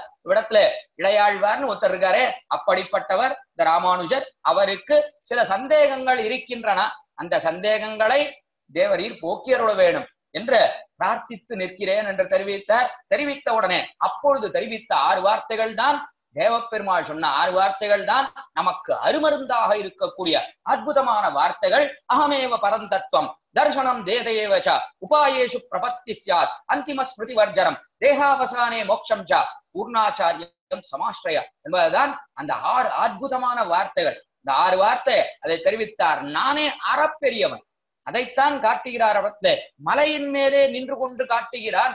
நான் தான் அறப்பெரியவன். 24 தத்துவங்கள், இந்த அச்சேதன தத்துவங்கள், அந்த அச்சேதன தத்துவங்களுக்கெல்லாம் தலைவனாக இருக்கக்கூடியவன். 25வது தத்துவம் ஜீவாத்ம தத்துவம், ஜீவாத்ம தத்துவத்துக்கும் தலைவனாக இருக்கக்கூடியவன். அவ்விடத்திலே 26வது தத்துவமாக இருக்கக்கூடிய காஞ்சிபுரம் தேவப்பெருமாள் காட்டுகிறார். அதனால்தான் அந்த ஊருக்கு போன மதுள்ள இருக்கக்கூடிய அந்த கற்களை எண்ணி பார்ப்பது 24 கற்கள் இருக்கின்றன. குளத்திலே இறங்கினால், அனந்த சரஸ்ன்ற குளத்திலே இறங்கினால் 24 படிகள் இருக்கின்றன. அதே போல மலைக்கு ஏறி செல்லும் காலத்திலேயும் 24 படிகள் இருக்கு. என்ன போய் பார்க்கிறது தரவே. இப்படி 24 அச்சேதன தத்துவத்தை கடந்தால், மதில் சுவரை தாண்டினால் 25வது தத்துவமாகிற நாம் ஜீவாத்மா, 26வது தத்துவமாகிற தேவப்பெருமாளை பார்க்கிறான். அதே போல குளத்திலே இறங்கினால் தீர்த்த ரூபியாக அவனை பார்க்கிறான். மலையின் மேரில் ஏறினால் அவனை பார்க்கலாம் என்று பார்க்கிறோம். ஆக இப்படிப்பட்ட எம்பெருமான் அவ்விடத்துல எழுந்தருளி இருக்கிறானே, அந்த எம்பெருமான் அவன் தெரிவித்தான் அகமேவ பரந்தத்துவம்னு. மலை மேல நின்று சொன்னான் தான் அறப்பெரியவன். எங்கேயோ ஒரு இடத்துல தாழ்ந்த இடத்துல நின்று சொல்லக்கூடாது, மலை மேல நின்று தெரிவிக்கிறான் அகமேவ பரந்தத்துவம் தர்சனம் வேத ஏவச்ச. விசிஷ்டாத்வைதம் தான் தர்சனம். வேதம் ஜீவாத்ம பரமாத்ம வேதம் உண்டு, அதுதான் சரியான தர்சனம், அதான் மதம்னு காட்டினான். தர்சனம் வேத ஏவச்ச உபாயேஷு பிரபத்தி ஸ்யாத் என்று, அதான் முக்கியமான வார்த்தை. உபாயங்களிலே நானே உபாயமாக நிற்கிறேன். பிரபத்தி சப்த வாச்சனே நான் தான் என்று காட்டி கொடுத்தான். பிரபத்தினா அர்த்தம் எம்பெருமான் தான். அது பிரபத்தி சப்த வாச்சியம் அவன் தான். நான் தான் உபாயங்கள் வழிகள், என்னை அடைவதற்குண்டான வழிகளிலே நான் தான் வழியாக இருக்கிறேன் என்று தன்னைத்தானே காட்டி கொடுத்தான். அதனாலே ரக்ஷகன் யார் என்றால் எம்பெருமான் தான் ரக்ஷகன், தேவப்பெருமாள் தான் ரக்ஷகன். கீழே ரட்சிக்கிறான்னு தெரிவித்தோமே, அதை எங்கே காண்கிறோம்னா இந்த வார்த்தையின் மூலமாக காண்கிறோம். நாளை தெரிவித்தான் கடைசியிலே உபாயேஷு பிரபத்தி ஸ்யாது அந்திம ஸ்மிருதி வர்ஜனம். இப்படி என்னையே பற்றின ஒரு அதிகாரி அவன் கடைசி காலத்திலே என்னை நினைக்க வேண்டிய அவசியமும் இல்லை. அர்ஜுனா தேகாவசானே மோட்சம் ச, அவனுக்கு மரணமானால் வைகுந்தம் சித்திக்கும் என்று காட்டினார். அப்படிப்பட்டவன் அவன் ஆசிரியிக்க வேண்டியது யாரைனா பூர்ணாச்சாரியன், ஞானம் அனுஷ்டானத்தோடைய கூடின ஒரு ஆச்சாரியனை ஆசிரியிக்க வேண்டியது என்று நமக்கும் உபதேசம் செய்வதாக அமைந்ததுதான் அற்புதமான திருக்கச்சி நம்பிய வாயிலாக நாம் கேட்டறியக்கூடிய 6 வார்த்தைகள்னு பார்க்கிறோம். அப்படிப்பட்ட அந்த 6 வார்த்தைகள்ல அருளி செய்தவன் காஞ்சிபுரம் தேவப்பெருமாள். அதனாலே அவனே ரக்ஷகன் என்பதை திருக்கச்சி நம்பி மூலமாக நமக்கு அறிவிக்கிறான் எம்பெருமான். நாளே தேவராஜன் அப்படிப்பட்ட ரக்ஷகனான எம்பெருமான் அவனுக்கு மங்களம் என்று அடுத்தபடியா தெரிவிக்கிறார். நாளே அர்ச்சா சமாதியும் குழைத்து கொண்டு நிச்சலம் பேசின பெருமை என்று சொன்னால் அது தேவப்பெருமாள் ஒருவருக்கே பொருந்தும் என்று இவ்விடத்திலே பார்க்கிறோம். அப்படிப்பட்ட பெருமை, இத்தனை பெருமைகள் இருக்கு. 11 ஸ்லோகங்கள்ல அவன் மிகவும் அழகோடே கூடினவன், சௌந்தரியம் இருக்கு, லாவண்யம் இருக்கு. பிரம்மாயாகம் பண்ண அதிலிருந்து வந்து பிறந்தார். அவன் வேண்டியவர்களுக்கு வேண்டியதையெல்லாம் கொடுக்கிறார். எல்லா பெருமைகளும் இருக்கு. ஆமேவ பரந்தத்துவம்னு கருடாரூடனாக நின்று நான் தான் அறப்பெரியவன் என்று தெரிவிக்கிறான்.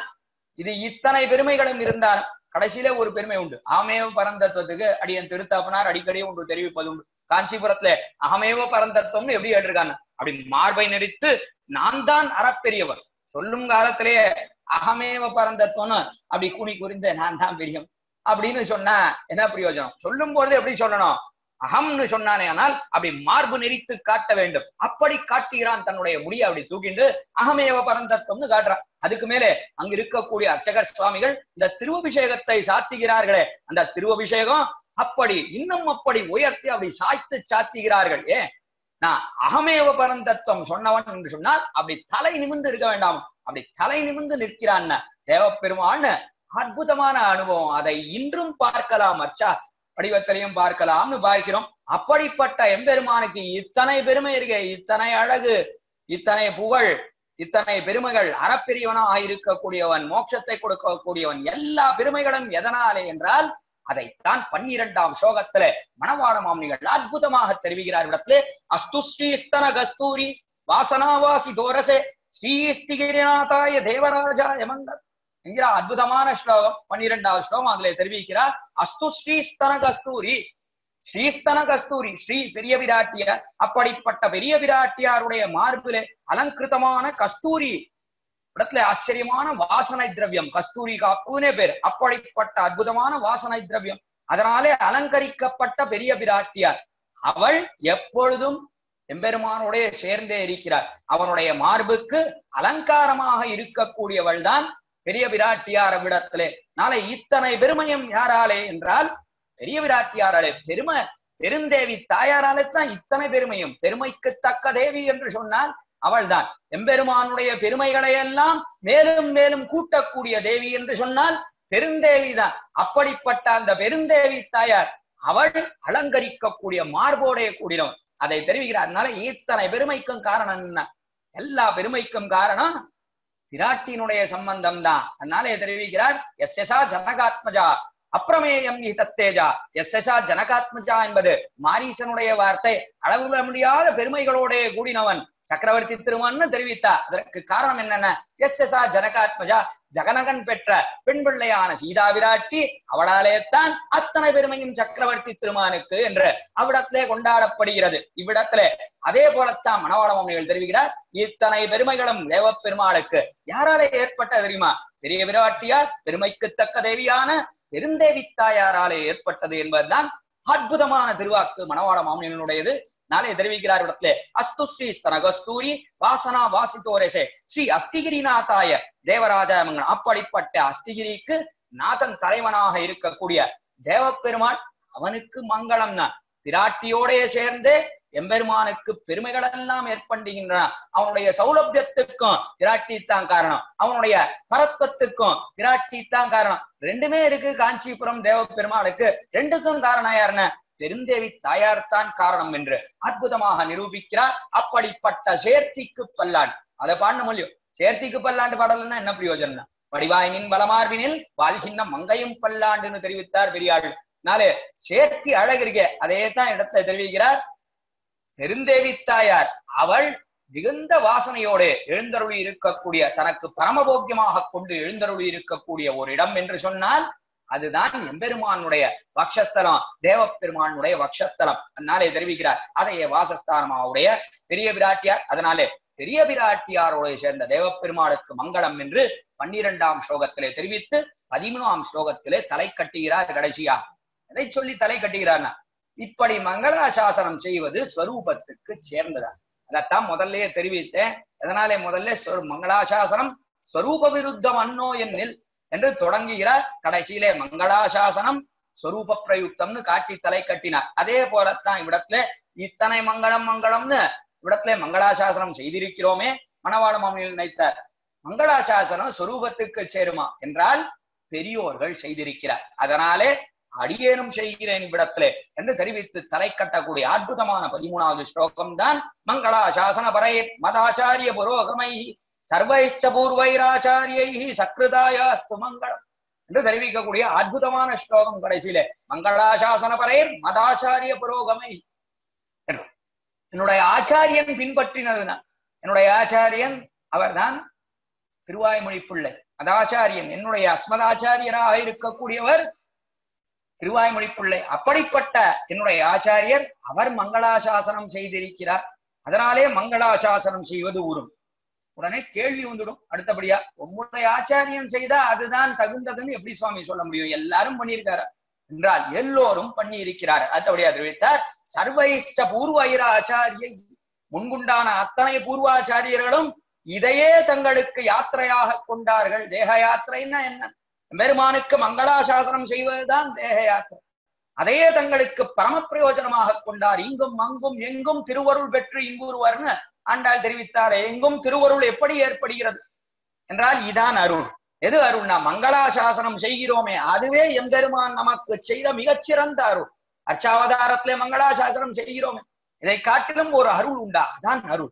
அதற்கு மேலே இங்கு மட்டுமல்ல, பரமபதத்துக்கு சென்றாலும் நம்முடைய கிருத்தியம் என்னன்னா அவ்விடத்திலையும் பல்லாண்டென்று பரமாத்மனை சூழ்ந்திருந்தேத்துவர் பல்லாண்டு என்று சூழ்ந்து இருந்து ஏத்துவர் பல்லாண்டு என்று அங்கையும் சுற்றி சுற்றி வந்து எம்பெருமானுக்கு மங்களாசாசனம் செய்வதுதான் தகுந்தது. ஜீவாத்ம ஸ்வரூபத்துக்கு அதுதான் சேர்ந்ததை தவிர வேறொன்று கிடையாதுன்னு அற்புதமாக காட்டியருள்கிறார் இவ்விடத்திலே மணவாள மாமுனிகள். அதனாலே மங்களாசாசனம் தாம் மட்டும் செய்யவில்லை, இவ்விடத்திலே தம்முடைய ஆச்சாரியனும் செய்திருக்கிறார். அதற்கு முன்புண்டான ஆச்சாரியர்கள் எல்லோருமே செய்தது என்னென்ன மங்களாசாசனம் தான் எம்பெருமானுக்கு என்று.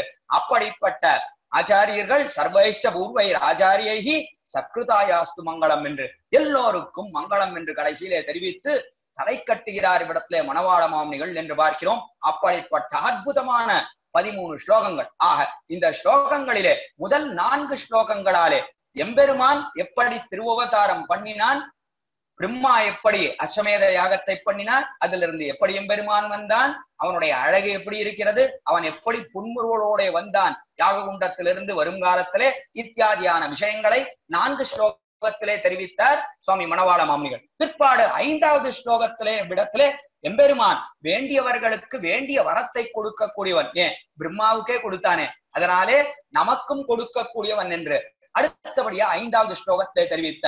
அதற்கு மேலே 6வது ஸ்லோகத்திலே விடத்திலே இப்படி எம்பெருமான் பிரம்மாவுக்கு வரம் கொடுத்தான். அது மட்டுமல்லாமல் மிகுந்த லாவண்யத்தோட கூடியிருக்கிறான் அந்த எம்பெருமான். அவனுக்கு திருவாபரணங்கள் மிகவும் பொருந்தி இருக்கின்றன என்று அவனுடைய லாவண்யத்தை அடுத்தபடியாக கொண்டாடினார் 5ஆம் 6ஆம் ஸ்லோகத்தாலே. அதற்கு மேலே 7ஆம் ஸ்லோகத்தாலே எல்லாரும் இதனாலே விரும்புறான எம்பெருமானை இவ்வளவு அழகோட கூடியிருக்கிறானே, அதனாலே எல்லோரும் அவனை விரும்புகிறார்கள் என்று தெரிவித்த காலத்திலே 7ஆம் ஸ்லோகத்தாலே இப்படி விரும்புவதற்கே முக்கியமான காரணம் என்ன என்றால் 8ஆம் ஸ்லோகத்திலே அவனுடைய கருட வாகனத்துவம் தான். கருட வாகனனாக இருந்து சேவை சாதிக்கிறானே, அதுதான் காரணம் அவனை விரும்புவதற்கு என்று தெரிவித்தார். கருட வாகனன்னு சொன்னார் ஒருமா. கருட வாகனன் என்று சொன்னால் அறப்பெரியவன் அந்த எம்பெருமான். அப்படிப்பட்ட அறப்பெரியவனானவன் அறப்பெரிய காரியத்தை செய்ய வேண்டும். என்ன காரியத்தை செய்யறான்னா இந்த லோகத்திலேயும் நமக்கு பலனை கொடுக்கிறான்,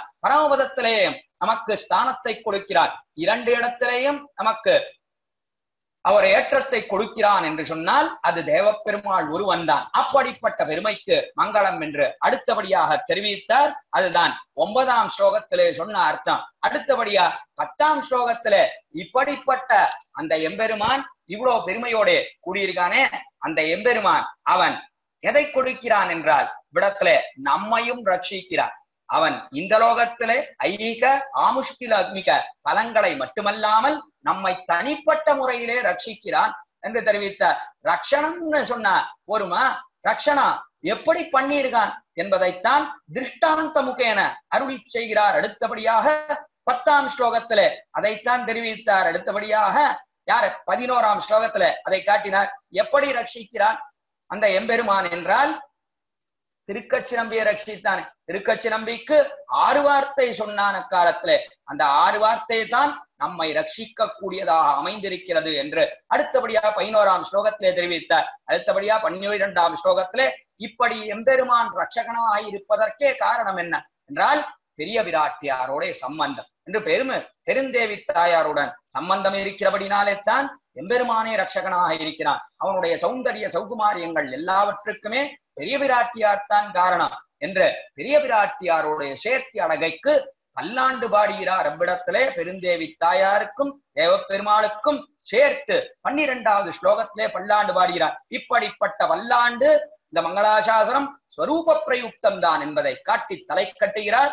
13ஆம் ஸ்லோகத்திலே அடுத்தபடியாக மங்களாசாசனம் சேரும்னா நம்முடைய ஸ்வரூபத்திற்கு என்று தெரிவிக்கிறார். என்ன நம்முடைய ஆச்சாரியன் பண்ணியிருக்கார், முன்புள்ளான பூர்வ ஆச்சாரியர்கள் எல்லோரும் செய்திருக்கக்கூடிய ஆச்சரியமான மங்களாசாசனம் தான் இருக்கக்கூடியது என்று அற்புதமாக தெரிவித்து தலை கட்டுகிறார் சுவாமி மணவாள மாமுனிகள். அப்படிப்பட்ட அற்புதமான வாக் வைபவத்தோட இந்த ஸ்லோக ரத்னத்தை சொல்லி தலை கட்டுகிறார் இவ்விடத்திலே என்று பார்க்கிறோம். 13 ஸ்லோகங்கள், அத்தியாச்சரியமான ஸ்லோகம். அப்படிப்பட்ட மணவாள மாமுனிகள், அவருக்கு நாம் மங்களாசாசனம் செய்ய வேண்டும், அவருக்கு நாம் பல்லாண்டு பாட வேண்டும். இவ்விடத்திலே காஞ்சிபுரம் தேவப்பெருமாள் பெருந்தேவி தாயாருக்கு பல்லாண்டு பாடி இப்படிப்பட்ட மணவாள மாமுனிகள் இதை அருளி செய்தாரே, அந்த மணவாள மாமுனிகளுக்கு பல்லாண்டு பாடி அதற்கு மேலும் இருக்கக்கூடியது என்னன்னா, இவ்விடத்துல இந்த தேவராஜ மங்களத்தை கேட்டவர்கள் யார் என்றால், தேவராஜ மங்களத்தை கேட்டவர்கள் 2 வியக்திகள். யார் கேட்டானா, ஒருத்தர் தேவராஜ பெருமாள், இன்னொருத்தர் மணவாள மாமுனி. சுவாமி புதுசா இப்ப சொல்றேன், திடீர்னு உம்ம உபன்யாசத்தை இவாள்லாம் கூட கேட்க போறாளா? தேவராஜன் போய் கேட்க போறானா? இந்த உபன்யாசத்தை நாங்க கேட்டதே பெருசு, இதுக்கு மேல தேவ பெருமாள் கேட்க போறாரா? மேல மணவாள மாமுனிகள் வேற கேட்க போறாளா? இதெல்லாம் உங்களுக்கு ஆசையா? என்ன ஆசை சுவாமி? இப்படி எல்லாம் ஆசை இருக்கு. ஏதோ நாங்கள் கேட்டோமே அதுக்கு சந்தோஷப்படுவோம் பொறுமையா இருந்து, அதுக்கு மேல இவர்களெல்லாம் வேற கேட்க வேண்டும்னு ஆசைப்படுகிறார்கள்னா இல்ல இல்ல, உண்மையாவே கேட்டார்கள். யார் அவர்கள்னா, காஞ்சிபுரம் தேவப்பெருமாள் ஸ்தானத்துல இருக்கக்கூடியவர் தான் அவ்விடத்துல இருக்கக்கூடிய சுவாமி தேவராஜன் சுவாமி எழுந்தருளி இருக்காரு. அப்படிப்பட்ட சுவாமி, அவருக்கு என்ன திருநாமம்னா தேவராஜன் பேரு. நாளை யார் கேட்டானா, தேவராஜன் கேட்டான். நாளை வரதராஜ பெருமாளே இதை கேட்டார். எப்படிப்பட்ட பொறுமையோட கேட்கிறார். என்ன ஏத்தம் அந்த சுவாமிக்கு? எந்த உபன்யாசம் ஆனாலும், எந்த உபன்யாசகர் சொன்னாலும் அடியேனை போலே சொல்லக்கூடியவனையும் கேட்க வேண்டும் என்று ஆசையுற்று அமர்ந்திருக்கிறார் என்று சொன்னால் என்ன பொறுமை, என்ன பொறுமை! அப்படிப்பட்ட அந்த தேவராஜன் சுவாமியினுடைய பெருமை, பொறுமை, இது எல்லாவற்றுக்கும் அடியேன் பல்லாண்டு பல்லாண்டு பல்லாண்டு என்று இவ்விடத்துல பாடி யார் சொன்னாலும் போய் கேட்கணும் என்பதை அந்த சுவாமியின் மூலமாகத்தான் நாம் அறிய வேண்டும். அடியன் திருத்தகப்பனார் தான் அதற்கு முன் உதாரணம்னு அந்த சுவாமி அடிக்கடி தெரிவிப்பார். அடியன் திருத்தகப்பனார் யார் சொன்னாலும் போய் கேட்கணும்னு தெரிவிப்பார். அதற்கு முன் உதாரணம் அவர்தான் தெரிவிப்பார். இப்பொழுது அடியவங்களுக்கெல்லாம் முன் உதாரணமாக இருக்கக்கூடியவர் என்று சொன்னால் தேவராஜன் சுவாமின்னு சொல்ல வேண்டும். அப்படிப்பட்ட புகழோடைய கூடினவர் என்று சொன்னால் அந்த தேவராஜன் சுவாமி. அப்படிப்பட்ட தேவ பெருமாள், அவருக்கு பல்லாண்டு. அடுத்தபடியா மணவாள மாமுனிகள் கேட்டார்னா, யார் மணவாள மாமுனின்னா, அஸ்மதாச்சாரியராக இப்பொழுது இந்த ஸ்ரீமடத்தை அலங்கரித்துக் கொண்டு இருக்கக்கூடியவர் அவர்தான் எதிராஜ ஜீயர் சுவாமி. அவர்தான் மணவாள மாமுனிகள். வேற யார் மணவாள மாமுனிகள் எங்கேயாவது தேடின்னு போனோமா? அவர்தான் யதியாக எழுந்தருளி இருக்கக்கூடியவர், யதி சார்வபௌமராக அவ்விடத்துல இந்த பீடத்தை, எதுகிரி யதிராஜ மட பீடத்தை அலங்கரித்துக் கொண்டு எழுந்தருளி இருக்காரு. அவர்தான் சுவாமி மணவாள மாமுனிகள். துக்தோதன்வத் தவளமதுரம் சுத்த சத்வைக ரூபம் ரூபம்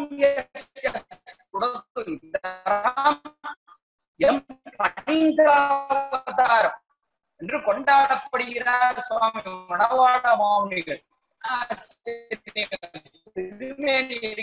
அதை சேவித்தோட என்று அதை சேவித்தாலே எம் பணிந்திராவதாரம், பாம்பினுடைய அவதாரம்னு தன்னடைய தெரியும்னா அவ்வளவு ஆச்சரியமான திருமேனி அழகுன்னு மணவாள மாமுனிகள் கொண்டாடப்படுகிறார். அப்படிப்பட்ட தேஜோ ரூபமாக எழுந்தருளி இருக்கக்கூடியவர் என்று சொன்னால் ஜீயர் சுவாமி தான். நம்முடைய ஜீயர் சுவாமி எதிராஜ் ஜீயர் மட சுவாமி தான். அப்படிப்பட்ட அந்த ஜீயர் சுவாமி அவர்தான் மணவாள மாமுனிகள் ஸ்தானத்தில் எழுந்தருள்கிறார். ஆக மணவாள மாமுனிகளும் அடியனுடைய புன்சொற்களை கேட்டார், தேவப்பெருமானும் அடியனுடைய புன்சொற்களை கேட்டார். அப்படிப்பட்ட மணவாள மாமுனிகள் நம்முடைய ஜீயர் சுவாமி அவருடைய திருவடித்தாமரைகளுக்கு பல்லாண்டு பல்லாண்டு பல்லாண்டு என்று அவருடைய பொறுமைக்கும் பல்லாண்டு பாட வேணும். அடியனுடைய புன்சொற்களை அவரும் கேட்டுக்கொண்டிருந்தார் என்று சொன்னால் அதற்கும் பல்லாண்டு பாட வேணும். அதற்கு மேலே எதை முக்கியமாக நாம் இடத்துல அனுபவிக்க வேண்டும் என்றால், இன்றைய தினம் எம்பெருமானாருடைய திருநட்சத்திர மகோத்சவம் சித்திரையில் செய்ய திருவாதிரை. அப்படிப்பட்ட சித்திரை திருவாதிரை மகோத்சவத்திலே இன்றைய தினம் முதல் உற்சவம். ஆனா எல்லா திவ்யதேசத்திலையும் அந்த உற்சவத்தை அனுபவிக்க முடியாமல் போய்விட்டதுனா அதான் நம்முடைய தௌர்பாகியம். இப்படிப்பட்ட தௌர்பாகியம் இனி ஒரு காலத்திலேயும் நமக்கு ஏற்படக்கூடாது என்று நாம் அந்த மங்களங்களை ஆசாசிக்க வேணும். யாரிடத்திலே பிரார்த்திப்பது? எம்பெருமானார் திருவடித்தாமரைகளிலே பிரார்த்திக்க வேணும். இனி எம்பெருமானாரே இதை போல ஒரு காலத்திலையும் உற்சவம் இல்லாமல் இருக்கக்கூடாது. ஏதோ உற்சவம்னு அவடத்துல அந்தரங்கமாக ஏதோ நடந்து கொண்டு இருக்கிறது. ஆனால் எல்லோரும் அனுபவிக்கும்படியாக நாட்டிசையும் கொண்டாடும் நாளாக அமையாமல் போயிற்று இந்த வருஷம். அது நம்முடைய மிகச்சிறந்த தௌர்பாகியம், அடியேன் செய்த பாவம் என்று இவ்விடத்திலே நினைக்கிறேன். அதனாலே அதை எம்பெருமானார் நீக்கி அருள வேண்டும் என்று அவர் திருவடித்தாமரிலே பல்லாண்டு பாடி அவ்விடத்திலே பிரார்த்தித்து அவர் எப்பொழுதும் நம்மை ரட்சித்துக் கொண்டு எழுந்தருள் இருக்க வேண்டும் என்று அவர் திருவடித்தாமரைகளிலே பிரார்த்தித்து இப்படிப்பட்ட இந்த ஆச்சரியமான உபன்யாச மாலை, இதே போல அநேக உபன்யாச மாலைகள் தொடர்ந்து நடக்க வேணும்.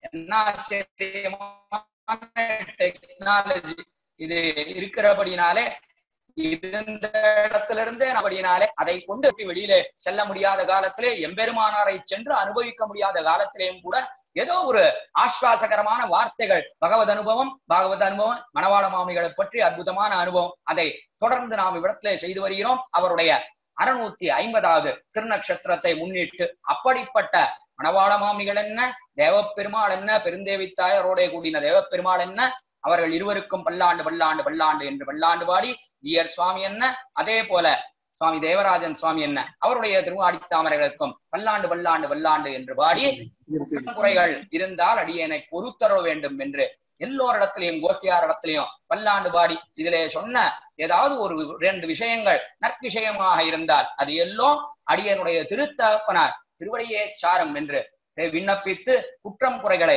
சமித்தருள வேண்டும். அதெல்லாம் அடியேனையே சாரம், அடியேனை பொறுத்தருள வேண்டும் என்று அவகாசமும் அதிகமா எடுத்துக்கொண்டேன் நினைக்கிறேன். அதற்கும் அடியேன் க்ஷாமமும் வேண்டி நிற்கிறேன். பொறுக்க வேண்டும், சமித்தருள பிரார்த்திக்கிறேன் என்று தெரிவித்து அமைகிறேன்.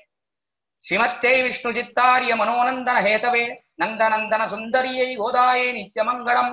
ஸ்ரீமதே ரம்யஜாமாத்ரு முனீந்திராய மகாத்மனே ஸ்ரீரங்கவாசினே பூயாத் நித்யஸ்ரீர் நித்யமங்கலம்.